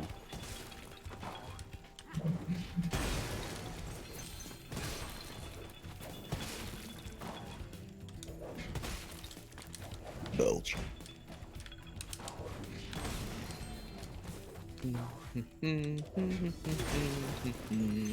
Wrecking the tisms. It's okay. Muting the symbol, you mean loud soup. Oh, hot soup. Oops. Batman would never eat the baby to save Gotham because he would never believe that's the only way to save Gotham. What do you mean? Are you telling me this? Whose authority are you using to say it's not even possible for this fictional character to believe something? That's all I got. You are assuming facts, not in evidence. Well, it wouldn't matter. I'd just be like, okay, so he's in a scenario where he does. Yeah, that's the No, whole not point. possible. I'd be like, okay, the grenade question then. You gonna tell me Batman doesn't believe the grenade will go off? I don't know, man. A lot of these responses seem so desperate. Very It's like- desperate. That is They're like, please don't extremely let desperate. Batman kill, please. It's like you mapped out the scenario how it is. This hypothetical scenario. It's like, no, he wouldn't do that. That's not the only option. It's like, yes, it is. I just said it is in this scenario. The only time I don't think I would, the only time I think I wouldn't, or I would even resist a hypothetical scenario is if it was logically impossible. Like if you said, imagine a world where a thing is something that it's not. And I'm like, I don't even, no, I can't accept your hypothetical. Stay and get a tan of you. But in that one, there's nothing logically impossible about Batman eating a baby to save Gotham. It's absurd, but for a hypothetical, it works. Yeah. if you can't accept a hypothetical that isn't real, which is a unreal variant of an already unreal scenario, I think that does that stem from an emotional connection you have to this fictional character? I don't know. It's very strange. It is very strange. We also got a top comment saying that as much as it's fun to make fun of the Bible, we should appreciate that they're important texts. I don't give a Like- shit how important it is. They're fucking nonsense. I don't know. I don't think anything we said implies they're not important. Yeah, they obviously are very important to history and stuff. They're also foul-ass, horrible books.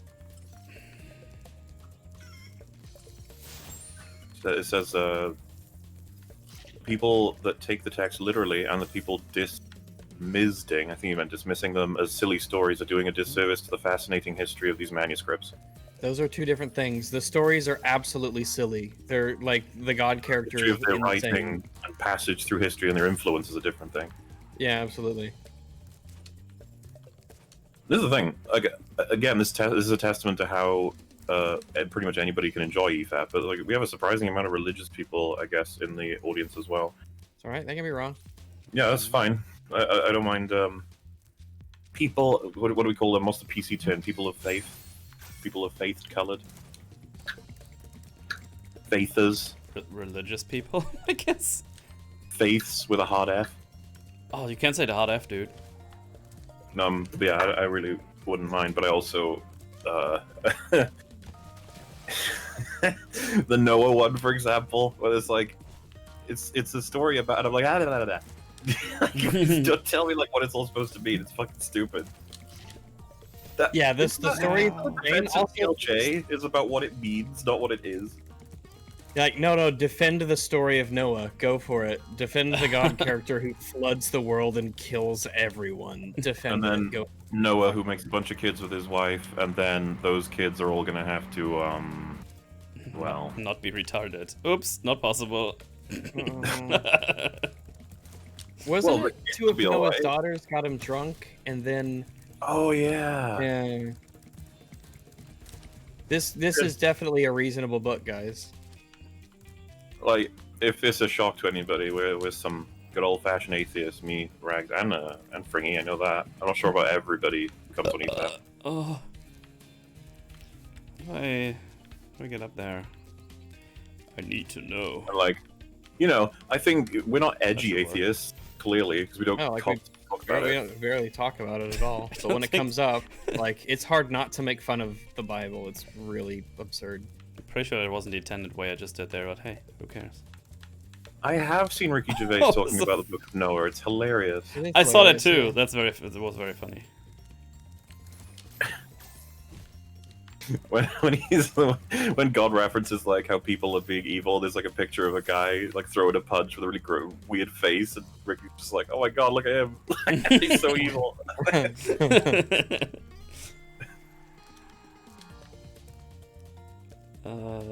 He's Satan has orgies. Fuck yeah. I mean, Satan is responsible for less deaths. Yes. And I'd always assumed that hell would be more interesting than heaven, depending on definition. If people say that hell is a place without God, it's like, oh, I'm living that right now. That's all right. Yeah, you always Such a assume, metaphor. jokingly, you go down to hell and Absolutely. Satan's like, "Haha, you're a dick, aren't you, you piece of shit?" And you're like, "Yeah, a little bit." I'm like, oh. I mean, you I guys, don't think I you am, guys but- forget that the author had a plan. You just have to trust that everything makes sense. I remember asking my teacher in heaven, are there video games? And she was like, of course. And I was like, so do you get everything that's ever going to be released on the spot, or is it still running alongside Earth in terms of like what's coming out? Is it like a snapshot of the current Earth, or do I get like the Yeah, like how does it Work in work? progress. The funnily enough, one of the better arguments that I always thought that they should have ran with was heaven's like a state of being, like you feel complete, at peace and comfortable, warm Yeah. and loved, and everyone's taken care of. It's just a state of mind. It's not actually a fucking place where you have your own room and you can walk around and be like, oh, this is pretty cool. Still huge issues though, but I guess Of if you don't course, think of course. it's better, But yeah. it's way harder to criticize that than just saying like, I have a room. How big is it? It's this weird, ambiguous-y sort of thing. I was like, if the ultimate reward is heaven for eternity, you'd think you'd have more details on it. I remember the one I asked my teacher where I was like, okay, so I have a brother that I love dearly, but he's he doesn't believe in God. Let's say, is he in heaven with me? And she was like, well, no, he'd probably be in hell. And I was like, but my idea of heaven, like perfect everything, he would be there. So is it not even him? Is it just my version of him, where he's everything that I loved, but he's not actually there because he'd be in hell? She was like, By the way, Afterlife is great, especially if you have to cry for a while. Oh yeah, I heard it's pretty good, right? Afterlife. yeah, Afterlife's worth watching. Nice. I should give it a Watchenheimers. Best part of the Noah story is before that people were forbidden from eating animals.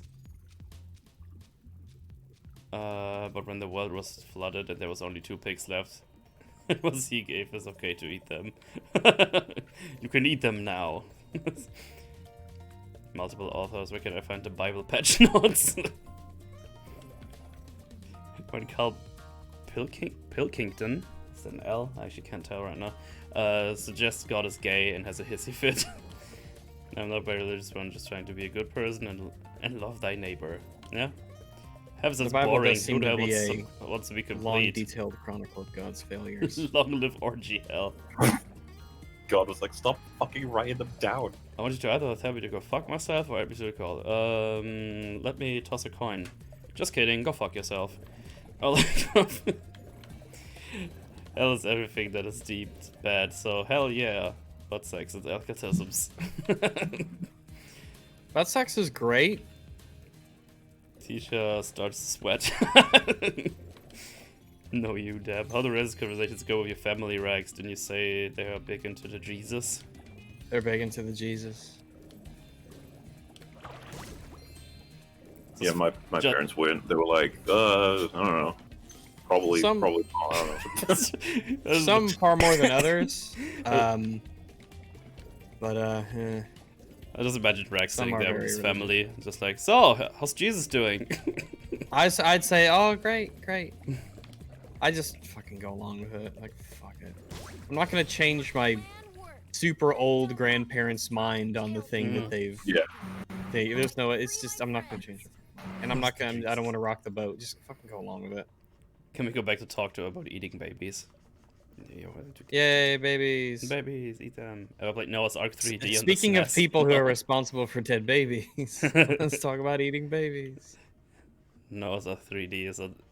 Noah's Ark 3D is on Steam, really? That's fantastic. I don't like debating my faith, it seems useless to me. Didn't even toss a 2-headed coin. So guys, the Bible's writing's bad, but how about the Quran? Because we can totally criticize that one, right? Let's take a look if there's anyone with a sword around. Yeah, I think we're fine. That's the thing. The only reason I know the most about the Bible one is just because that's the one that was taught the most in my school. Yeah, I don't know much about the Quran or the Bhagavad Gita or any of that stuff. Or Metal's Flume, as he wrote back in the day. Yeah. Metal's Floomp. Yep. It sold quite well, the Flume, but a lot of people exposed him as a Twitch streamer, so... Yeah. I had to give back all the $20 I made. It's hard times. Mm-hmm. Noah's Ark EFAB Gaming when? How's the You need to do it. I just love the fact that God can somewhat be omnipotent and omniscient, while also being surprised at any of the things that happened during the Bible.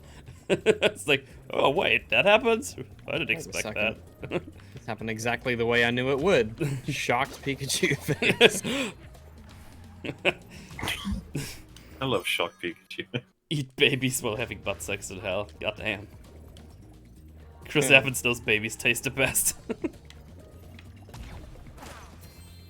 Oh, Muta, I found this clip in the last ranked stream and no one clipped it. It doesn't make sense, 2 clips in one. I like that the clip, it's called If It's Gay to Love Cock, and then it's just ... Let's see what that is. It's gay to love cock, then fine. Gay. Of course it's Jay who says that. Okay, let's listen Wait, to Jess, it. what? If it's gay to love cock, then fine, I'm gay.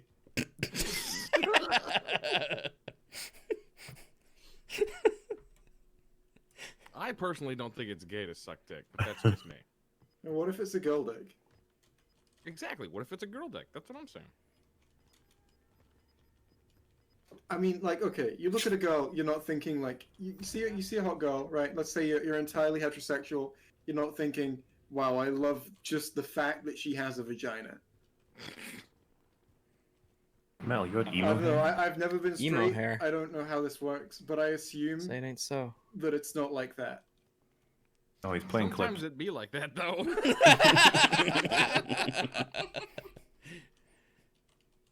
Dead. That's a good clip. I'm surprised to no one clipped that before. Good job, Julius. I saw in Mauler's old Twitch highlights. Can't believe you had emo hair. Emo hair. I don't believe that's true. They were a little bit longer, but I don't think it was emo hair. Percy waiting for Noah's Ark 3D Eternal. Jay loves the PP. Poking with the good take. Fanboys and traps are cool. The vagina is implied. Don't you love how Kate doesn't risk anything to bring Alice in, regardless of how many people she kills or how many she puts in danger? Yeah. Does it hurt? Oh, boy. Oh, High Top put out on Twitter, I can't believe at age 20 I have people angrily tweeting about my dumbass dailies to get likes on Twitter. What? My dumbass dailies? Sorry, my dumbass daily. Sorry, that Oh. was my bad. Okay. So I think it's because of the Spider-Man thing that we covered. Which again, I gave all the context that he apparently felt was needed, which was that he was, you know, saying that that Spider-Man needs to be middle class, needs to be poor, and Wait, that middle class or poor? Which one? a poor middle classman. I don't know. Lower. Can you be poor middle class? I don't even know actually. That's probably not I think if you're possible. poor, you can't be middle class, sort of by definition.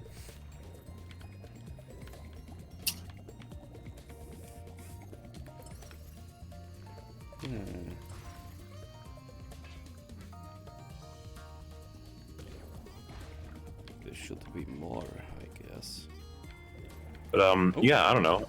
Genuinely, I'd just be like, dude, it's just the part where you said they might learn that they should beat up the middle class and idolize billionaires. Like, it's a really weird thing that you said. Probably idolize them for doing whatever it, you know, for at least making billions, as long as they didn't Oh, do it look, in I a bad just want way. to question him. I'd be like, so you know, Mysterio and Vulture, they're not like innocent. Why are you saying it like they are? Like, if anything, I was kind of a little bit disappointed with how quickly Mysterio was like, yeah, I'll kill some kids. Like, no. Weird. Yeah, Shit, because he didn't have to be pushed very far. Yeah. Anakin. Anakin had more of a reason. Mysterio was like, I don't know, man. Kids are annoying. And yeah, and just categorizing Tony Stark as billionaire, it's like, damn. Yeah, that's I feel like not right.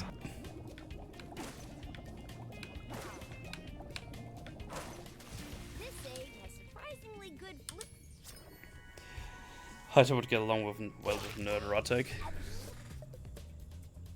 Huh? James said Haita would get along well with Nerderotic. I don't know what Ye- that means. That's true, but I think Nerderotic would draw the line if Hightop was like, can you believe it? They want Spider-Man to be a person who idolizes billionaires. I think Nerderotic would be like, I could see how you could say that. Yeah, like I think he'd be diplomatic about it, but I don't think he could agree with that.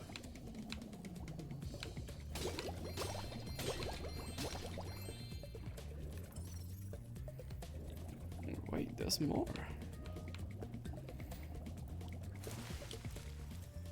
Because he salty at people like MCU Spidey, yeah. And that's the thing, I think that there's reasons to take issue with MCU Spidey. I just really wish you wouldn't get as crazy as he does with some of the comments he makes.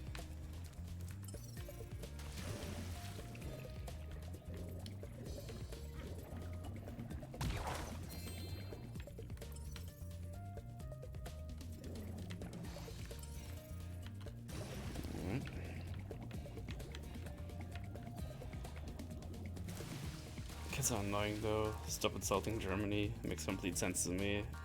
It's okay, I'm of Nazi descent. Ferris is clearly unhinged in his adaptation. Yeah. They're just going crazy. Sounds like a you problem. Venom was pretty forgettable. Hopefully the sequel will be better. I have never even watched a Venom movie. It looks so boring.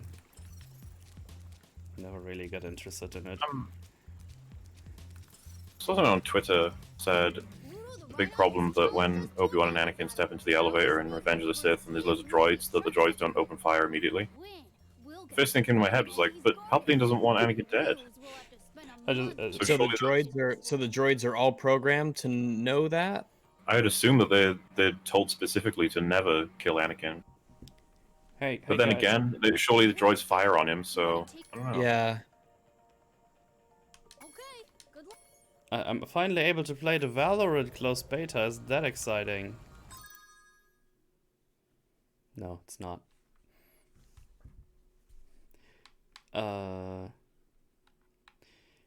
Can't wait to install that Chinese spyware on my PC. Yeah, that anti-cheat is ooh, questionable. I was about to download it. I was like, oh, I want to just try it out. And then I don't have closed beta. It's like, all right, guess not then. And after that, I heard about the whole anti-cheat software thing. It's like, oh, lucky me. Yeah, it's And they want to use it on League of Legends as well, which I hope they don't, but it seems like that's a thing they do. So this is on the subreddit. A flaw in Mauler's trolley dilemma analysis. Even when presented with two bad choices, there is always a third choice, and it's not one of inaction. You guys excited? It sounds interesting, doesn't it? No, not really, but go ahead. You got in quotes, there has to be a way. How many times have you seen a hero character utter this line, especially when he's faced with a trolley problem of his own, and especially when he's an idealistic hero? It is very. What if he's wrong? What if he's fucking wrong? Well, that's the thing I'll read about, and then we will. I'm pretty sure there's going to be a curt, easy answer to this whole thing. It is very characteristic of an idealistic hero when faced with a trolley problem, will reject both choices presented to him by the villain, the one who set up the trolley situation to begin with, and pursue a third option to possibly save on both routes of the trolley. He will be presented with a seemingly insurmountable odd, a very low chance to succeed, with the consequence of failure being no different than not pulling the lever, or even worse, getting both sides of the trolley killed. But you know what? They'll take the chance. He'll say that because he's an idealistic hero, and then he'll work very hard to pursue this third choice to save everybody. There have been stories where the idealistic heroes succeeded, and there have been stories where they don't, and they may have sacrificed themselves in both outcomes even. But even in the scenario in which the idealistic hero fails, the one thing Mauler can't do is nail the fault of inaction on the hero. The idealistic hero, successful or not, tried everything he could. So yeah, what if there's no third option? Yeah, I was about to say. I don't understand how this is so fucking hard for people. What if there is no third option? Yeah. Yes. I totally believe the hero might think there is a third option, but there very well might not actually be.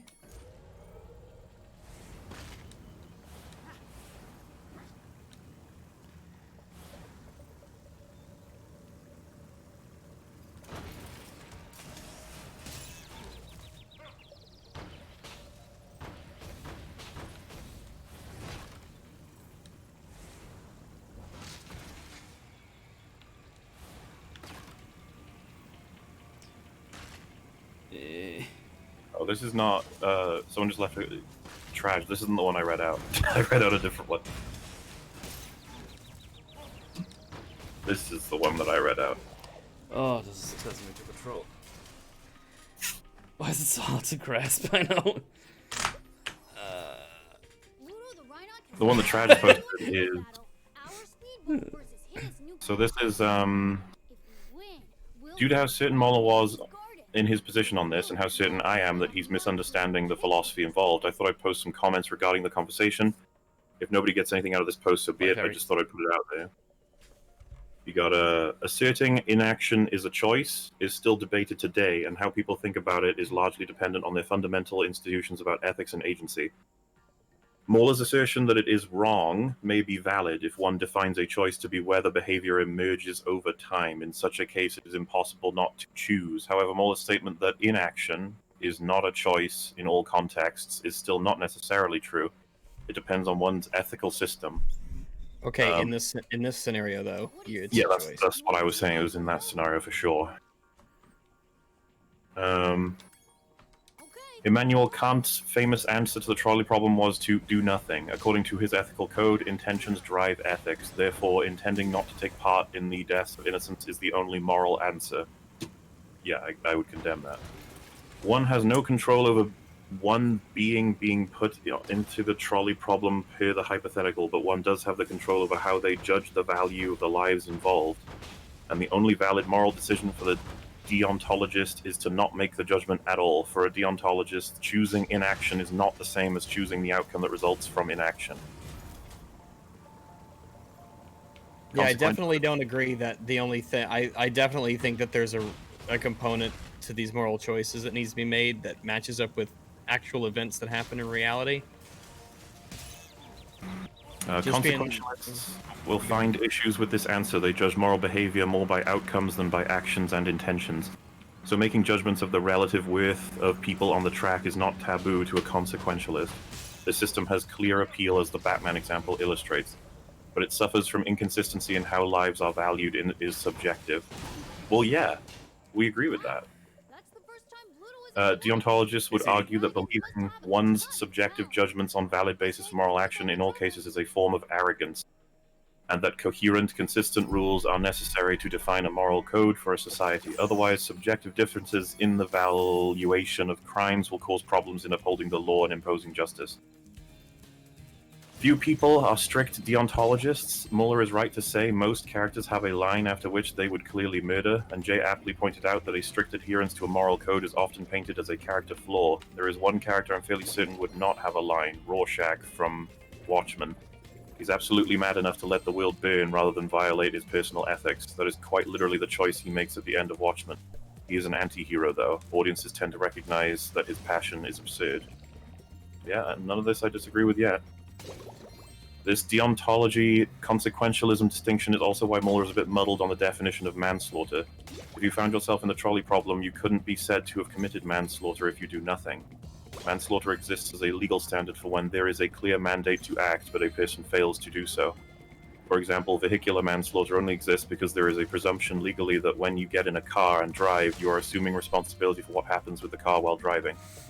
If you suddenly found yourself in a car hurtling toward bystanders, you would not have committed manslaughter regardless of the outcome. I don't know about that. I think if you had video of someone sitting in the train for an hour, deciding whether to pull the lever or not, the families of the ones that you ended up killing would more than happily commit that, especially if you did it to billions, let's put it that way, instead of one. The legal system, this is the thing, I don't know enough about it to know exactly what would happen prosecution-wise. But I know for a fact that a jury would want you to be convicted of manslaughter. As for whether or not you would fit the definition, I'd have to look into it. A simple counterfactual illustrates the problem with Mueller's reasoning. If choosing inaction is manslaughter, wouldn't choosing action be murder? And therefore, wouldn't choosing inaction always be the moral action, as manslaughter holds less moral culpability than murder by definition? No, because we're talking about a specific scenario. Yeah, and they're both manslaughter as far as I'm concerned, because the intention with both is to save, and as a result of doing so, other people are dying. Though I could revise that. It's the idea of, because I was going to say, surely this goes the other direction. If we can't classify this as manslaughter, then a baby running toward a pool of acid that I am in range of being able to stop and choose not to, is that not manslaughter then? Am I not responsible whatsoever? Yeah, I mean, if you're watching it happen and through basically zero effort, you could stop that baby from jumping into the acid pool and you don't do it, then that is an extreme moral failure on your part. And I think a jury would happily convict you of manslaughter. Absolutely, I certainly would. You bet you're right. You bet I'd throw your ass in jail. How much manslaughter is required before murder is preferable? I think that's an interesting question. I think the line between manslaughter and murder is quite complicated. Yeah. That's why we try to use what we thought and what are really simple things like the trolley problem to kind of set the I guess almost like a default, a place to start from, like a starting point, you know, and then we could change it from there. Then we change up the numbers and we change the individuals, and then we start adding variables over and over and over again.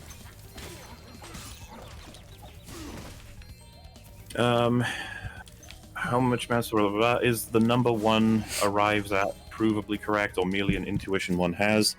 This was hinted at by Jay when he rebutted that. If a hypothetical demands, either through action or inaction, that a person dies, doesn't the question of whether the subject will kill become moot? Then one isn't talking about whether they would kill, but what it means to kill fundamentally. This is a good opportunity for Jay to segue into positioning the deontological consequentialism distinction made here, but unfortunately Jay did not seem prepared to articulate it, and More and Rags seem not to notice the nuance, which is fine. Many don't. Hopefully this has been a fair rebuttal. I'm not here to say that Mauler is wrong to think that inaction is the same as choosing the result of inaction. That depends on how one determines moral value, which is subjective. However, that is the point. Mauler is wrong to say there is a definitive universal answer. There is reasonable disagreement. When the fuck did you say there's a definitive universal answer? Why did you bother typing out all that shit when you didn't understand the very, very simple aspect of we were talking about a very specific scenario? Yeah. I guess you got good typing practice in, but I don't know what to say. Got good typing practice in. Like, we were very specifically referring to a very specific scenario. And so you, for some reason, thought that you were going to blow that up to every possible scenario? Like, all right. Maybe don't do that next time. I don't know what to say.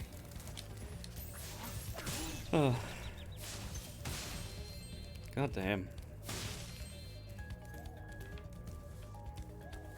Get these masses to play Warzone. In this scenario, it's so obvious. The acid pool baby. It's another good one. The grenade one is good as well. Yeah, I think there's a lot of different scenarios you could set up. All you have to do is you just have a hypothetical where through you could extremely easily, with minimal effort, do a thing to prevent a terrible tragedy from happening. Why are we the smart ones that didn't sign up for this? I just remembered the joke Wolf talked about on EFAB. He said there was something about one guy asking his friend about seeing a girl about to be raped. His friend did nothing, and the guy said, "Don't do what my friend did, and doing nothing is part of the problem." What? Maybe I'm too stupid to read it out properly. Don't do what my friend if I do something, doing nothing is part of the problem. I think there's a thing missing. Maybe. People say doing nothing, but what you're doing is you're choosing to continue standing there. Like, you're always doing something. So when people say do nothing, they mean don't change your behavior. Oh, fuck up. That you can't. We did our intellectuals can't grasp this. We're made of intellectuals, but no. It is bizarre how people can't grasp it.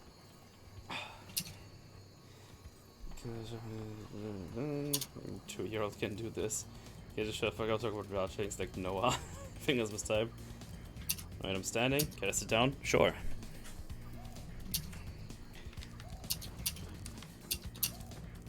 Go and stand on the glamble arms. Sergeant Bird is currently on an important mission to the inside of a cage. Tough luck. Okay. Sucks for him, I guess. Spyro, you're just in time. Thank you, Spyro.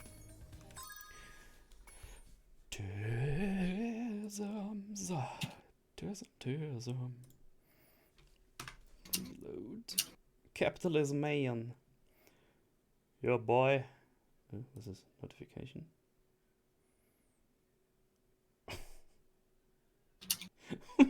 What? So I got an email that I'm allowed to play Valorant. Now I see that I have a notification on my Twitch.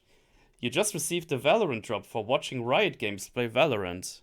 I didn't though. I'm streaming.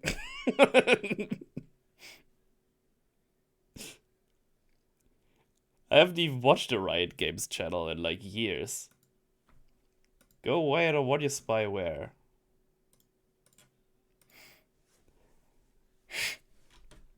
Fuck that jam. Open that loot crate live camera. Wait, what loot crate? I don't have a loot crate. I got it too. I think they just pushed out another batch of closed beta keys.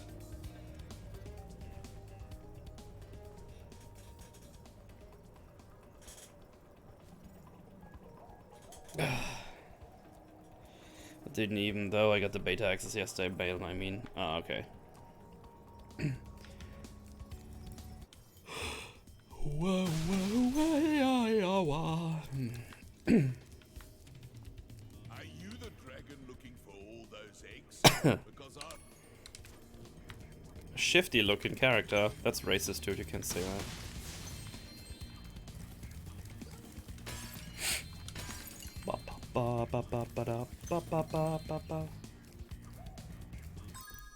That feeling when objectively bad. Wait, what?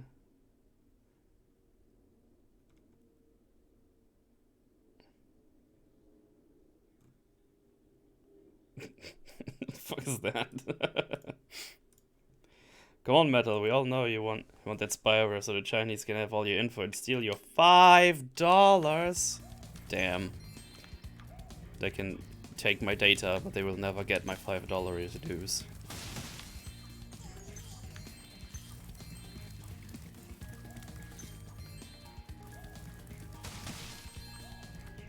Don't read Reddit, it makes you stupid. Okay, I'm sorry. You were about to say? That was it. Oh. Okay, I agree. I don't even remember what I said.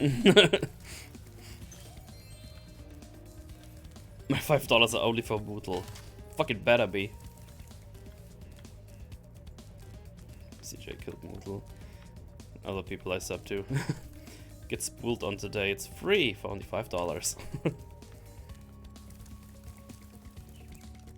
I heard that all the time when I did the console PC stuff. But if you pay for Xbox Live, you get free games. It's not free though.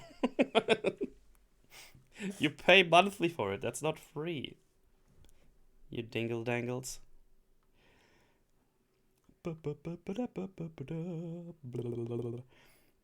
Ooh, only 27 more fallows for the 2K. We're getting there, boys. And then I'll die live on stream while eating the Movie Bob challenge. It's gonna be great.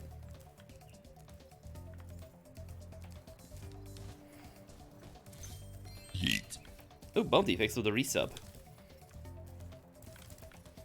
Oh, hello, Bio. How you doing? Fuck Twitch Prime. Wait, what? What are you talking about? Is this the German attack on us? No, 75% accurate statement. Wait, what? I think I missed something.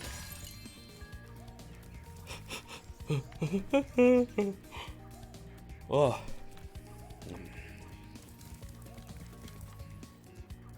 Ooh, speedway time. Wait, it's not even activated.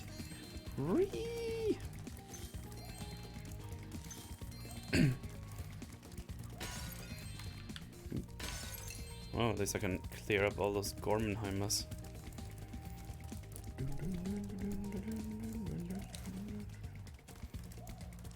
Well, I guess I need the Florman Glorman. Should have that. Ooh, what's this? Skill point acquired. Epically. Wait, do I need to activate that somewhere before I can use it? Metal, please say Mauler, I just sent him a tweet. Someone sent you a tweet. There you go. I did all I could. I know, but it doesn't tell me it's too late.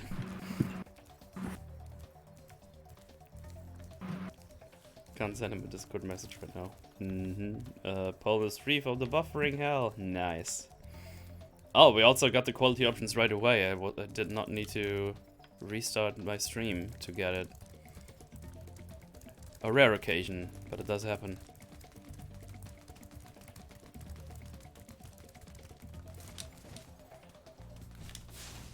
thought I could floomp it. Is that like a thingy that I need to press that I missed? Hey, you. Are you the dragon looking? That didn't help. Let's mute again when we cannot see it. Hacked. We can see it when the mute is there, though. I think I have to activate it, like, from a capitalism man or something.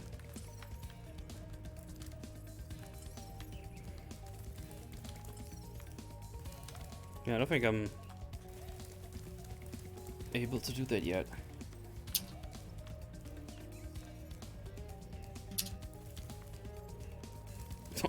Gotta go fast. Yeah. Where's the exit? I'm lost. Oh, there we go.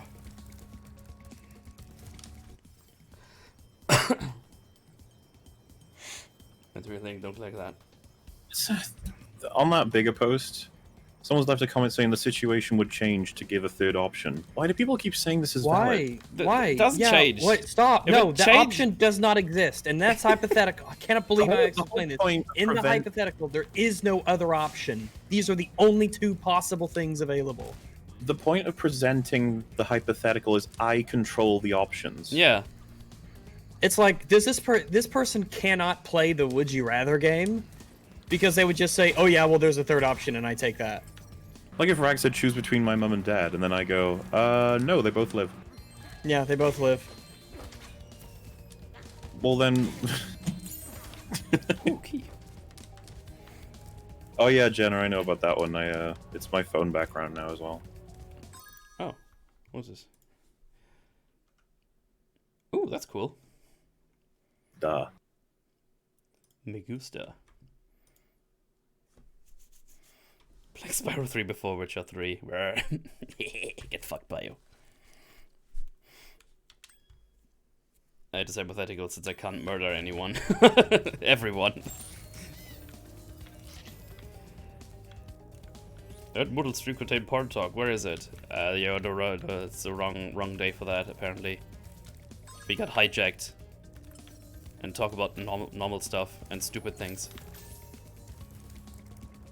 Or people doing saying stupid things. Words, hard. You can always amend that now.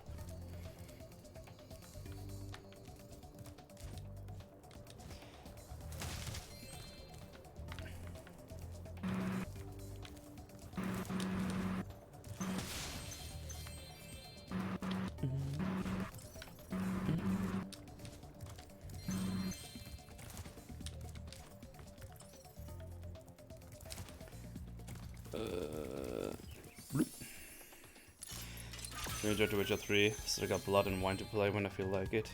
Nice. Yeah, I gotta wrap that up. I'm kind of saving it, you know? Because once I'm done with it, it's over, there's no more. Wait, what Witcher? I kind of want to... Yeah. Oh, okay. I thought yeah. we were talking about the discussion. Like, oh, okay. No. I wish it was over. It's fucking frustrating at this point. To listen to people who don't understand what a fucking hypothetical scenario is. But Rags, there's always a third option. There's always a But third I can option. just invent third options to your hypotheticals, even though they directly contradict what your hypothetical is. Batman would break free of his bonds, and he would push the train over on the tracks, saving both. What if a Yeah. god descends from He would the just find a way. What if a god descends from the heavens and gives me superpowers? Train vanishing powers, even. Essentially, superheroes are omnipotent. They could do anything that they want. They can just make options appear from the ether. I went in here.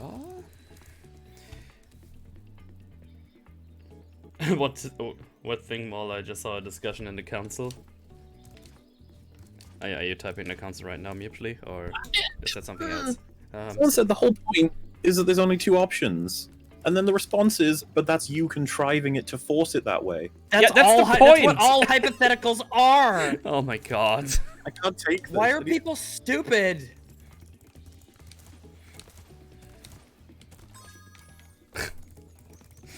can't believe they think that that's a response. Hey Reese, how you doing? What's going on? Oh, we're talking about stupid things people say. Because I don't understand what a hypothetical is. Vitally important you check my Twitter message. What is it? The picture with a brain that says thonks on it? Thonks? Is that what you wanted to send me? I want to see it now. That sounds funny. That's a yes. Thonks. I can only imagine. So stupid. I like it. Thongs. Because maybe this is the breach when people are like, it's the way you define kill has forced it to be considered a kill. And I would be like, oh, well, what's your definition of kill? Is it to cause someone's death except if you're in a scenario not of your making in which death will occur no matter what your choice is? Is that what they're saying? Because, right, if I was to throw a penny outside my window and it rolls all the way down my street and then it hits like a big ball that starts rolling and so on, you probably know where I'm going with this, and eventually drops an entire boulder on top of a house filled with people, did I just kill them? It's like, probably, yeah. There's this tiny percentage if you were to break it down into raw numbers, but I don't think any reasonable person would have me punished for that. I'd be like, I threw a penny out my window. Like, I fucking... Your fault, or whether you We're talking causing cause and something that's effect yeah, it's in a... Yeah, that's different from moral culpability. And that's the thing. If someone was like, you chose between one person on one side of the track, and then some guy ran up to them and said, "You fucker, you saved, Betty when you could have saved Billy. You're a horrible person because Billy's better than Betty," or some shit. I would be like, dude, it was between two people and you didn't even know them. Like, Yeah. how can you be morally outraged at this person? That's a whole other discussion as well. Didn't save Billy. Save Billy. Billy. Billy. Fucking butterfly penny. Save my Billy. Not mine. I'm Batwoman. I do everything right, and everything bad I do is Batman's fault for not being here. We want to see the thongs? Oh, sure, hang on. I can probably just get that linkage and flump it in here. Bam. That should work. Can we please just talk about porn, please? I feel like I phased out. What was the panda discussion again? Panda-based shit? Something I feel about like bears. I guess they're bears. I thought they weren't. I thought it was like red. So red. I think I was confusing. Red pandas are not bears, I think, but panda bears, the normal ones, they are bears. Because someone was curious about my thoughts on it. I was like, I don't know. Whatever they defined as. I don't know. I don't care. If pandas are a bear, that's fine. If pandas are not a bear, that's fine. I just didn't think they were. But I was probably thinking about red pandas, which I don't think are actually bears. I saw red No, pandas. because yeah. Your Highness, but he's just not afraid of anything. I don't know, and I don't really care. Thanks for the thongs metal, you're the best.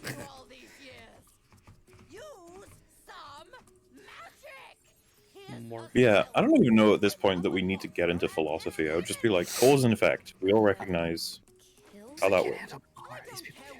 Red Okay, pandas are trash dwelling raccoons. Okay, let's see what we got here. Oh wait, did Bio answer me? I can't remember. It's a false dichotomy. It's literally a lost case scenario hypothetical, though. Are people really creating a problem out of that? Yes. Yes, some people, they legitimately don't know what a hypothetical scenario is. Yeah, this has happened in other debates that I've listened to, where someone's trying to figure out somebody's definitive point, and they go, "Okay, then, would you kill this or kill this?" They go, "That would never happen." It's like, it doesn't fucking matter if it would never happen.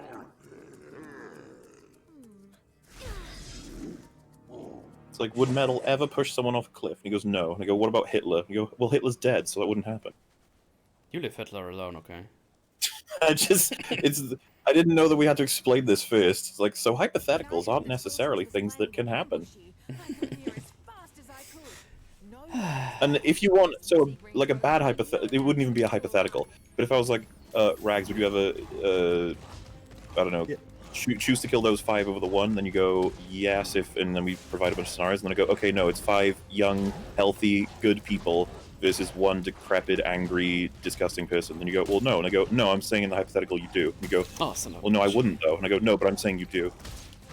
Okay, in this hypothetical, I do. And you're, yeah, you'd be Now confused. what? You're like, I don't understand this Yeah, it's like- hypothetical. Like, Sure. Now what? Like, oh, So- I just wanted to say that you do. Okay, then. All right. Moving on. yeah, and if that's where they're going with this, you're like, you keep saying the Batman would Wait, make what? one of those 2 choices, inaction or action, when he wouldn't. And I'd be like, what do you mean? It's the only 2 things he can do. Like, what else is he gonna do? Well, he would He find will- some other option. He just would, because Batman is an omnipotent person who could make manifest any desire that they wish. What the fuck? False dichotomy. Get in the fucking lava, you piece of shit. There you go.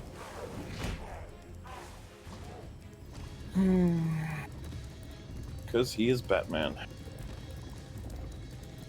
Listen, if you want to talk about the idea of a writer should never put a character in a particular situation, I'm on board with that. We talked about this before. Should a writer ever have made it so the Emperor pees all over Luke? It's like, probably not.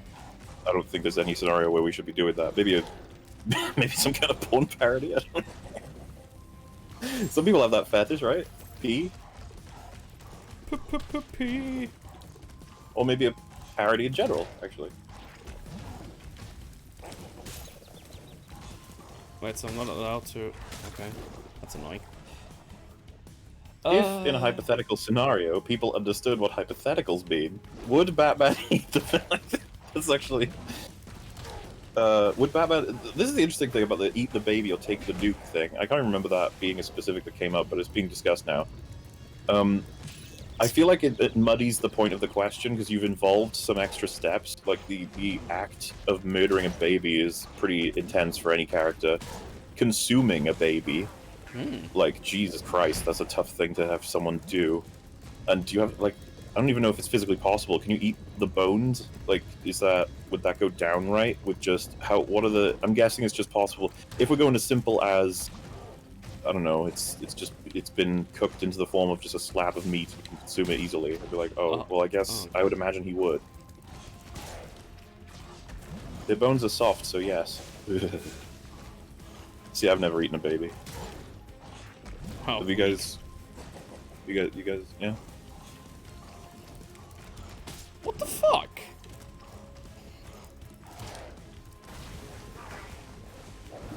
Yeah, I think my mistake in the stream was assuming most people have the definition of kill that I do, and how it relates to cause and effect, I guess.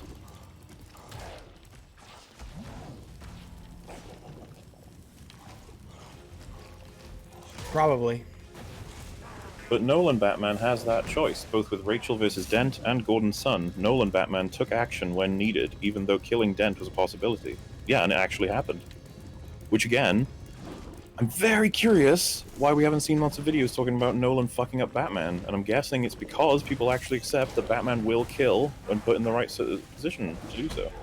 But he finds Which is almost how the conversation got started on the stream, which is why I really should have referenced the Nolan film. Why do people have issues with us being consistent? It baffles me. I don't fucking know. I mean, I agree that it's I know some people think it's controversial to say that Batman can kill, but I've always thought it's kind of silly.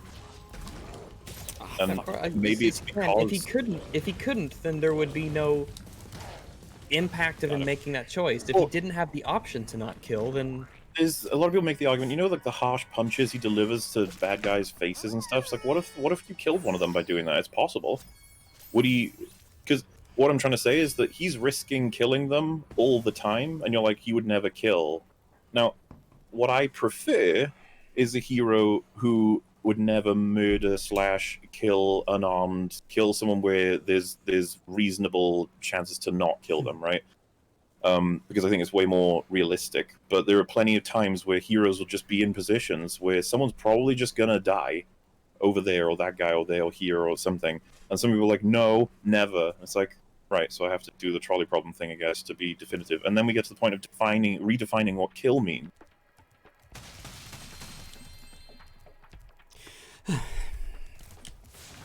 I agree, Mel. I think people are applying a lot of like negative connotation to kill, as in like it's just definitively an evil. And I'm Oh like, yeah, it's not. don't apply it. Yeah, don't apply negative connotation to kill. Murder is negative connotation, obviously. But just kill? No, no. Don't read too deep into it. Just kill. Don't read to it, just kill him.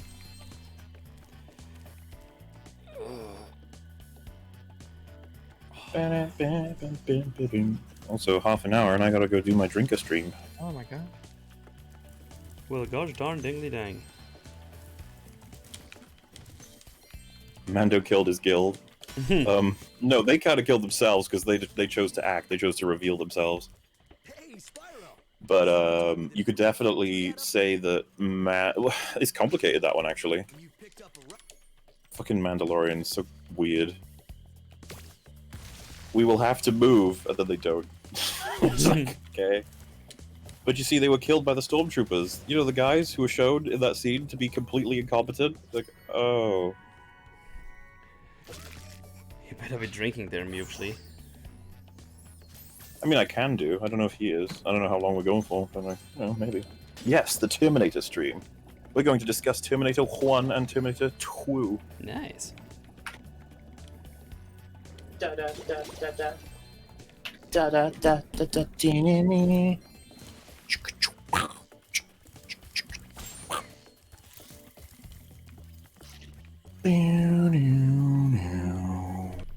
I'm down. I'm sure he killed many people in the background, even I by omission. Yeah, and it's part of what I do sometimes take issue with a lot of heroes who are like, I would never ever kill. And then you have some scenes where you're like, ooh, don't you think what you just did would have killed that person? No? Yeah. Okay. Super chat stream when? That we could possibly... I can't do it today, obviously, because I got the drinker thing. I think it'll just be a sort of thing where I ask if Frags is free every day. Until we're like, yes. I'm free most days. My schedule can, you know, go around that stuff. Oh yeah, and for clarification, I'm okay with heroes killing. I really am. Yeah, I'm fine with it. I'm just talking about the character themselves saying they would never kill, or people saying those characters would never kill, and I'm just sitting there like, yeah, they would. It's not even an action that's that controversial in a lot of scenarios.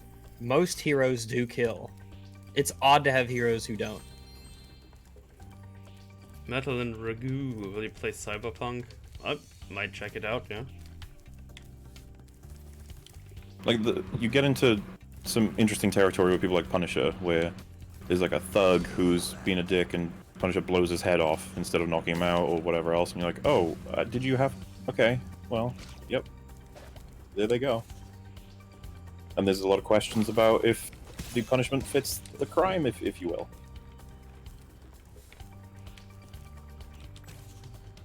Because Captain America, I think me and Fringo were talking about this, if you go through all of the MCU, there's definitely times... I can't remember if there's any like blatant kills, but there's a couple of different things he does that are like, yeah, someone would have died there. Mm-hmm.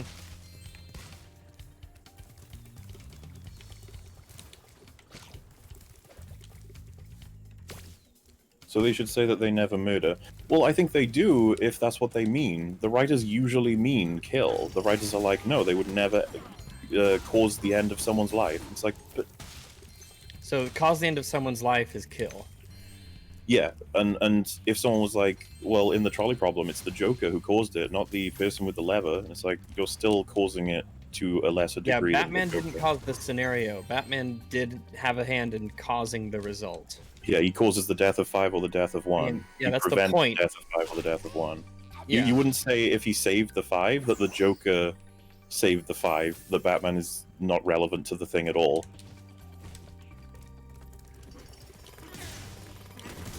And again, as we said before, I would want to congratulate Batman, if anything. I would want to make sure he's alright, because he made the right decision. He should be at some relative peace, if not thinking on the horrors of this world and what the choices you have to make are sometimes. Okay. They would never intentionally try to kill someone. But even then, like, the one where evil McDuber has got a gun to Metal's head, and all the hero has as an option is to snipe the person, and all they can see because he's behind a huge steel thing, it only reveals evil McDuber's head. And so, does Batman then choose to just go, nah, I would never intentionally kill that person, What the? leaving Metal to die by the hand of evil McDuber? I guess it should be they would never want to kill anyone, but I don't know where we're going with this, though.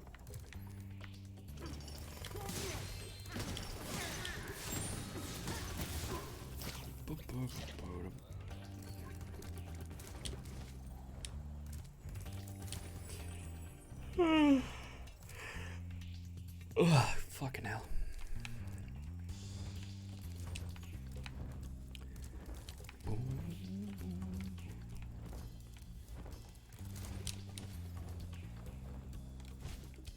Mel, do you hold anything against evil McDuber, or He's my favorite character. try to kill you? Oh yeah, so he has like a good character arc. Wow. I want to tell him you said that. He's gonna try and capture you and kill you again. Oh man. Can you like make it like a weekend? I'm like kinda busy at the moment.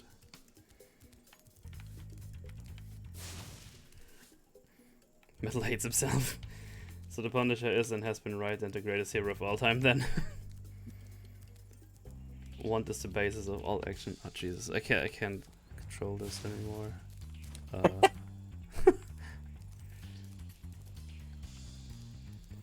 I don't even know. I don't even know where in the conversation we are anymore. My brain. People is, like, would want to slowly define the melting. difference between like want, need, and I don't know, duty or something. Like they're like, I hate to end lives, but if I have to choose between Metal and evil McDuber, it's Mel. Poor evil McDuber. God fucking damn it.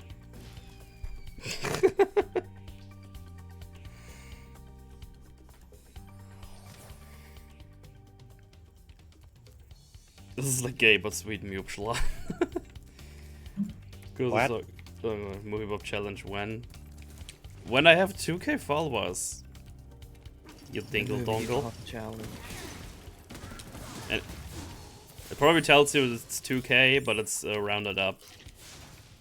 We're not at 2k yet. We're like 27 more to go. Follow the stream. It's only $0. I always mixed up the beep there. Fuck. If Batman had to choose, he would probably save Metal and stop being Batman afterwards because he broke his no-kill rule. I don't know about that. Sure, passionate kiss amongst the explosions. Bears up. Heard it on Joe Rogan. Wait, what? What did I miss? I'm doing a bad job looking at chat today. Oh, keeping up with chat. Oh, you guys know that female hyenas have dicks? That's crazy. Speaking of challenge, I came up with a fun challenge in this game for one of the levels on this homeworld. Would you be interested to try, Metal? I don't know. I'm kind of sleepy right now, but what is it? I killed one bad guy, so just let Gotham go to shit. I don't think that's Batman. Yeah. I don't think that's gonna happen. Xenophobia sounds is pretty case sensitive. A female can die from the pain during birth. Ugh. Bad woman doesn't kill, she murders. Dab.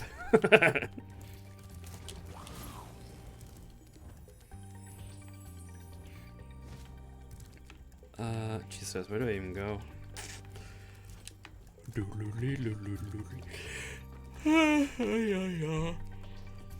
Oh.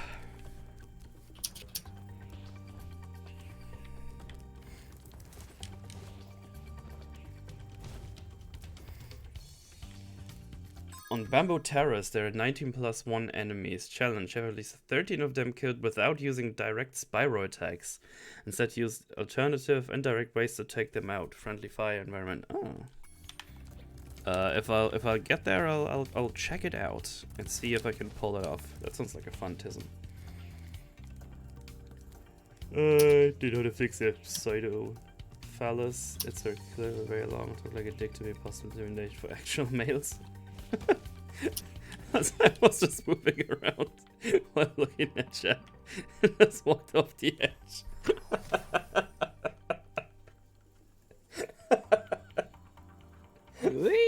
Oh god, I'm losing my shit here.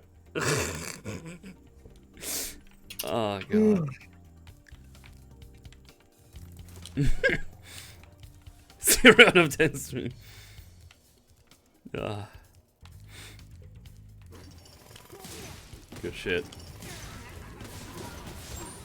I'm subbed to this. Feels bad, man. That's okay though, it's only $5. Just don't eat for a week. $5. It's easy. Hey Mel, how are you? I'm doing good. Moose Knuckle, how are you? I'm just getting the sleepy tisms. Time for rations, so be back later. Alrighty. 30 plus 1 enemies, so 20 enemies. No. 20 enemies, but one of them never respawns if he dies, so it's 19 plus 1. Oh. Jesus fucking Christ, who the fuck shot me there? Oh, you piece of shit.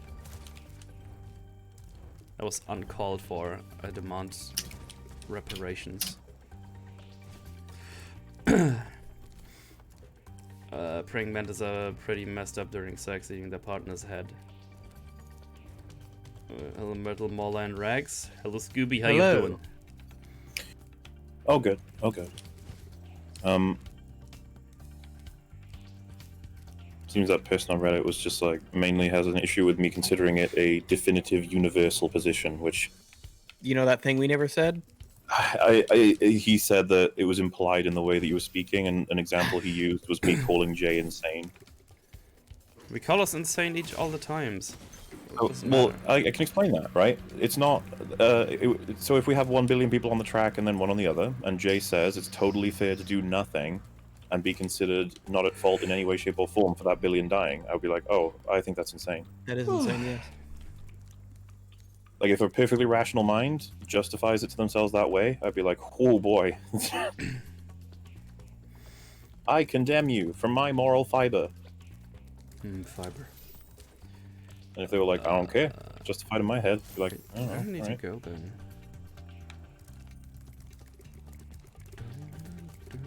And that's why I do think it's interesting to boil it right down to very difficult ones. And I think that the answer there is harder. But I believe that's why the trolley problem is set up to be 5 versus 1. Yeah. You can modify it so easily. And and I think that the trolley problem, if anything, they should have just extended it to 100 v1 or 1000 v1 just to get the point across. Yeah, you could just keep inching it closer and closer to make the other person go, Yeah, and then I think any reasonable person would be like, okay, a billion. Yeah, okay, a billion. That's ridiculous. And be like, aha. What about 1 million? What about 1,000? What about 100? 50, 10, 5, 2.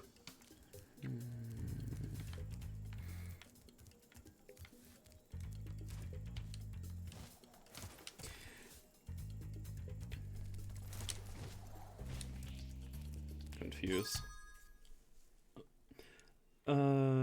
Speaking of mantis, fun fact, the reason they eat the head of the male and the rest too is to provide the nutrition for the pregnancy, so she doesn't need to risk her life and the life of the children.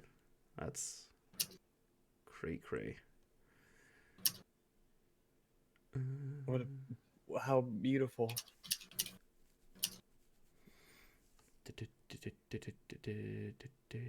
In response to the grenade problem, where I said there's a baby on your back and you push someone with a pulled grenade into an innocent person or accept them to blow up the baby on your back, the guy said the hero would shield the baby, killing himself, but not the baby. And all I have to do now is go, oh, the grenade will be strong enough to blow through both of them. This is my hypothetical. This is this is C4. This is an explosive that will go through you, Yeah.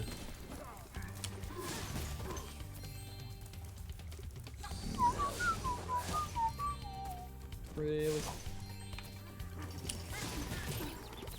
Because if you take a hypothetical's point and then try to get around the point, then they'll just adjust the hypothetical to get to the same point. You're just wasting time, is what you're doing. Yeah. Yeah, if they say, like, he would call someone to help him, I'd be like, he's got no way to call anyone. Right now, it's just you. No. No, you'll always have a way. Nope. No, not in this one. Definitely not a way here. Put Kathleen Karen Kennedy on the track. As performance interesting. What if Metal is on one track, but Rags and Jay is on the other track? What then, Mauler? Obviously, kill all. Wait, who are the two people? Rags and Jay. Oh boy. Well.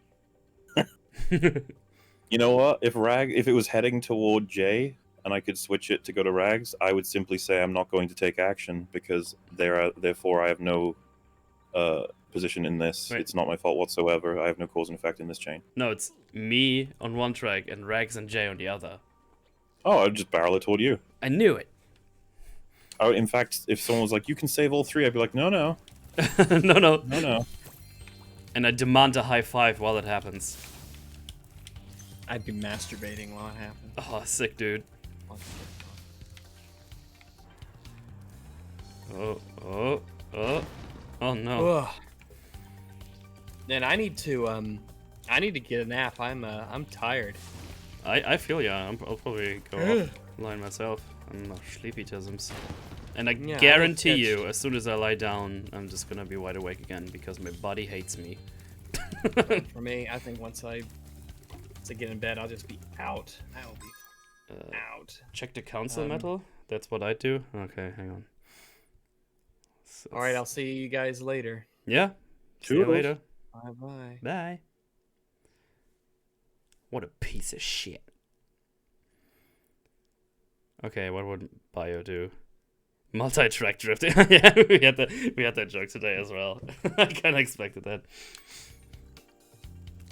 Moodle, I'm doing an EFAP Power Rangers meme called Toxic Rangers. Nice.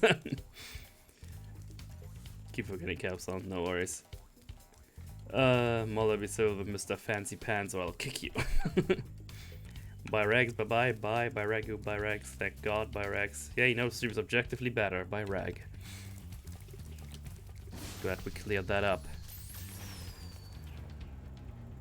Finally, the toxic man hate is gone. Yeah, boy. I forgot I hid this egg inside the statue. I hid this egg inside the statue. That's fucked up, dude. That is Flupeldaggest. Tony's objectively the big gay. Moodle, can you ask Mother what his Power Rangers morpher would be? Something long. Something long. Like a Hydra. Yeah. Also, I'm out of Chimkin. I need to buy more tomorrow. It's catastrophic state in here in this house.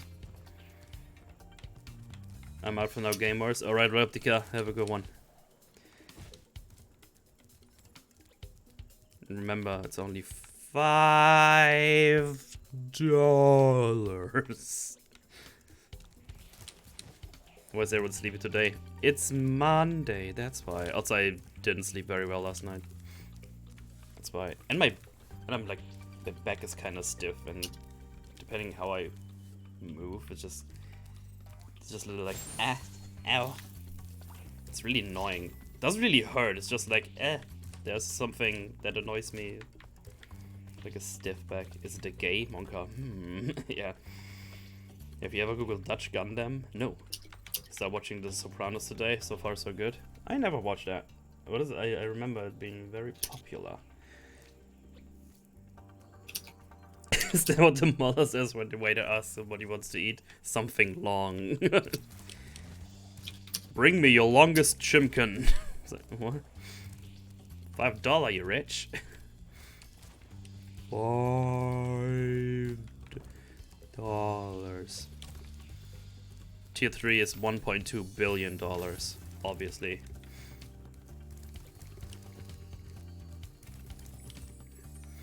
You ever watch The Sopranos? Nah. Probably still a child when it came out. When was that released? It was probably Sopranos. Sopranos. Yeah, I was 8 when that released. I don't even know when it released in Germany. It's just one of those things I'm aware of, but didn't watch. Bring me the longest thing on the menu. Have there ever been the Bible man of EFIP before? I don't know. I will have your longest sausage, 1999. I would sub, but I'm an artist, so I don't have monies. Oh, don't worry about it. It's just a meme here. You obviously don't have to sub. We're just memeing those peoples. Just go like, just don't eat for a week, and then you can sub to my entertainment. It's like, okay. If you times it now by a million, to be a millionaire. Just saying, damn. I wish I knew how to multiply. Because season, I think you have to watch it. It's like before I was born. Well, I'm about to, I'm going strong on the direction of the 3-0. Flunked them off. I slept terribly, but got up and fed the horses, pigs, cows, dogs, and cats, but had tuna with lettuce and lots of water with a light ab workout, and I feel pretty good. Nice. I was just sitting on my PC all day and worked, and now I'm streaming more. And means I'm sitting more on my PC. I'm very inactive since this pandemic started. It's very terrible.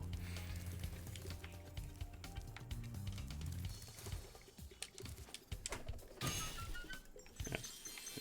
I can buy an apartment for $5. Oh yeah, you can, obviously.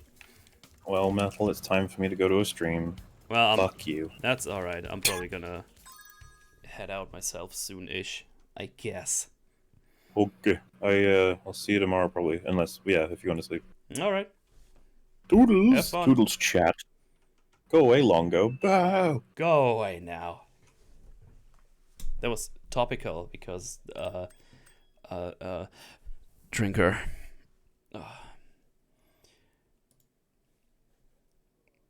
Well, that stream took a different direction than I expected today. It was fun though.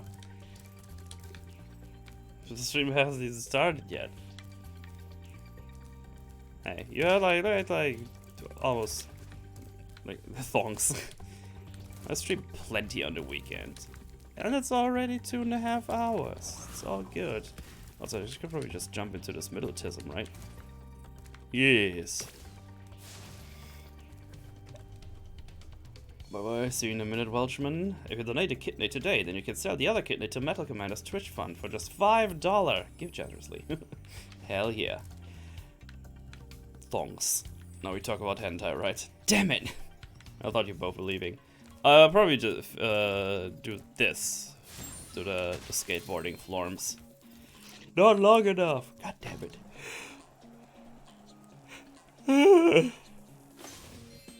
I'll probably have to talk to the floob. So those lizards appear. Crash! Spyro, crash! There you go. The finals, fuck me, I had finals. Yeah. Once you've mastered a few tricks, you could really... Let's start with something easy. Jump off the end of ramps by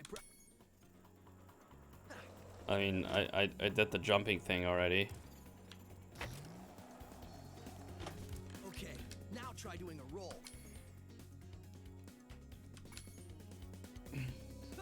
You're more tired than me. Very possible.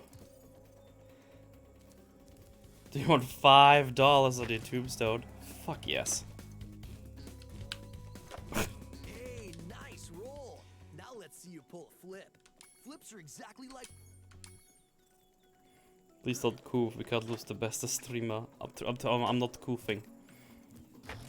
Or am I? That backflip though. Double backflip. Oh, you must be a natural. Seen The Wire though? No. I don't watch a lot of series. Like in general. I don't know why. No specific reason. Oh, I just forgot what I wanted to do. Tell me the thing again. Can you jump off Spyro, please? Thank you.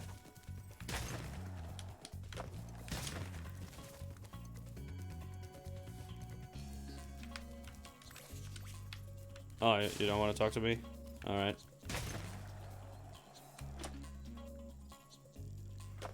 Oh, it's just what we do the thing. Nailed it. Now let's see if you can do a 900. Get as much...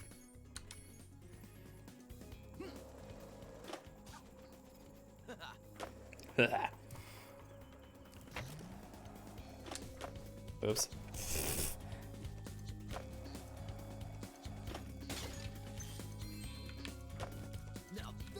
to 900. I have to admit, you've got some skills, Spyro. But before you get...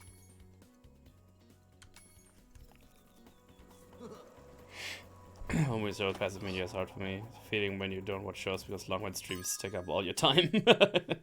Why it's amazing difficult to watch it first because it doesn't follow the typical story structure, but it's the most realistic cop show ever made. Oh, I see.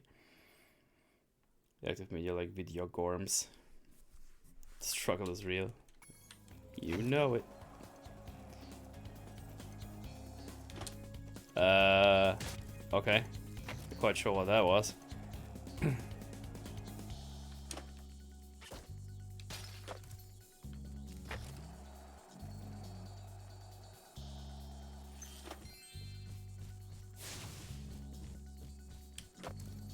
Okay, that doesn't count. Okay, fair enough.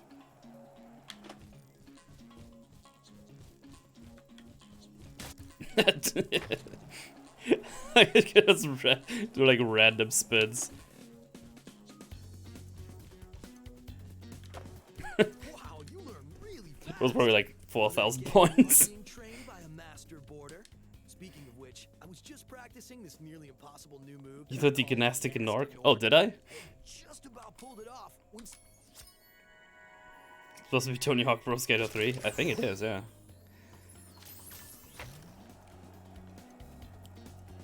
That's what it said? Nice. The gymnastic in Nork. Alright.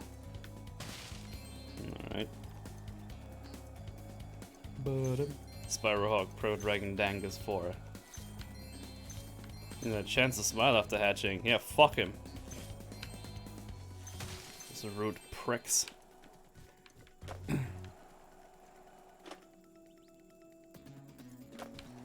Ba-dum, ba-dum, ba-dum, ba-dum.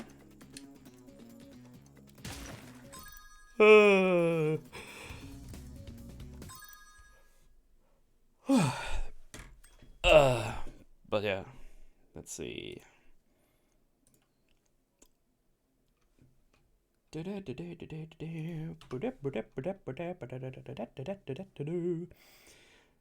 27 to go. 27 follows. I'm excited. I'm excited to get to the 2K. That's some good rad if that's happening. Said already. Yeah, I just checked again if there was any changes since you said it. God damn it. You fucking piece of shit.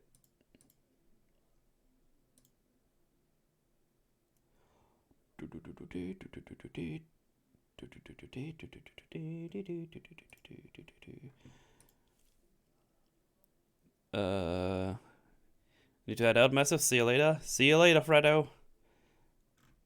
See you laters.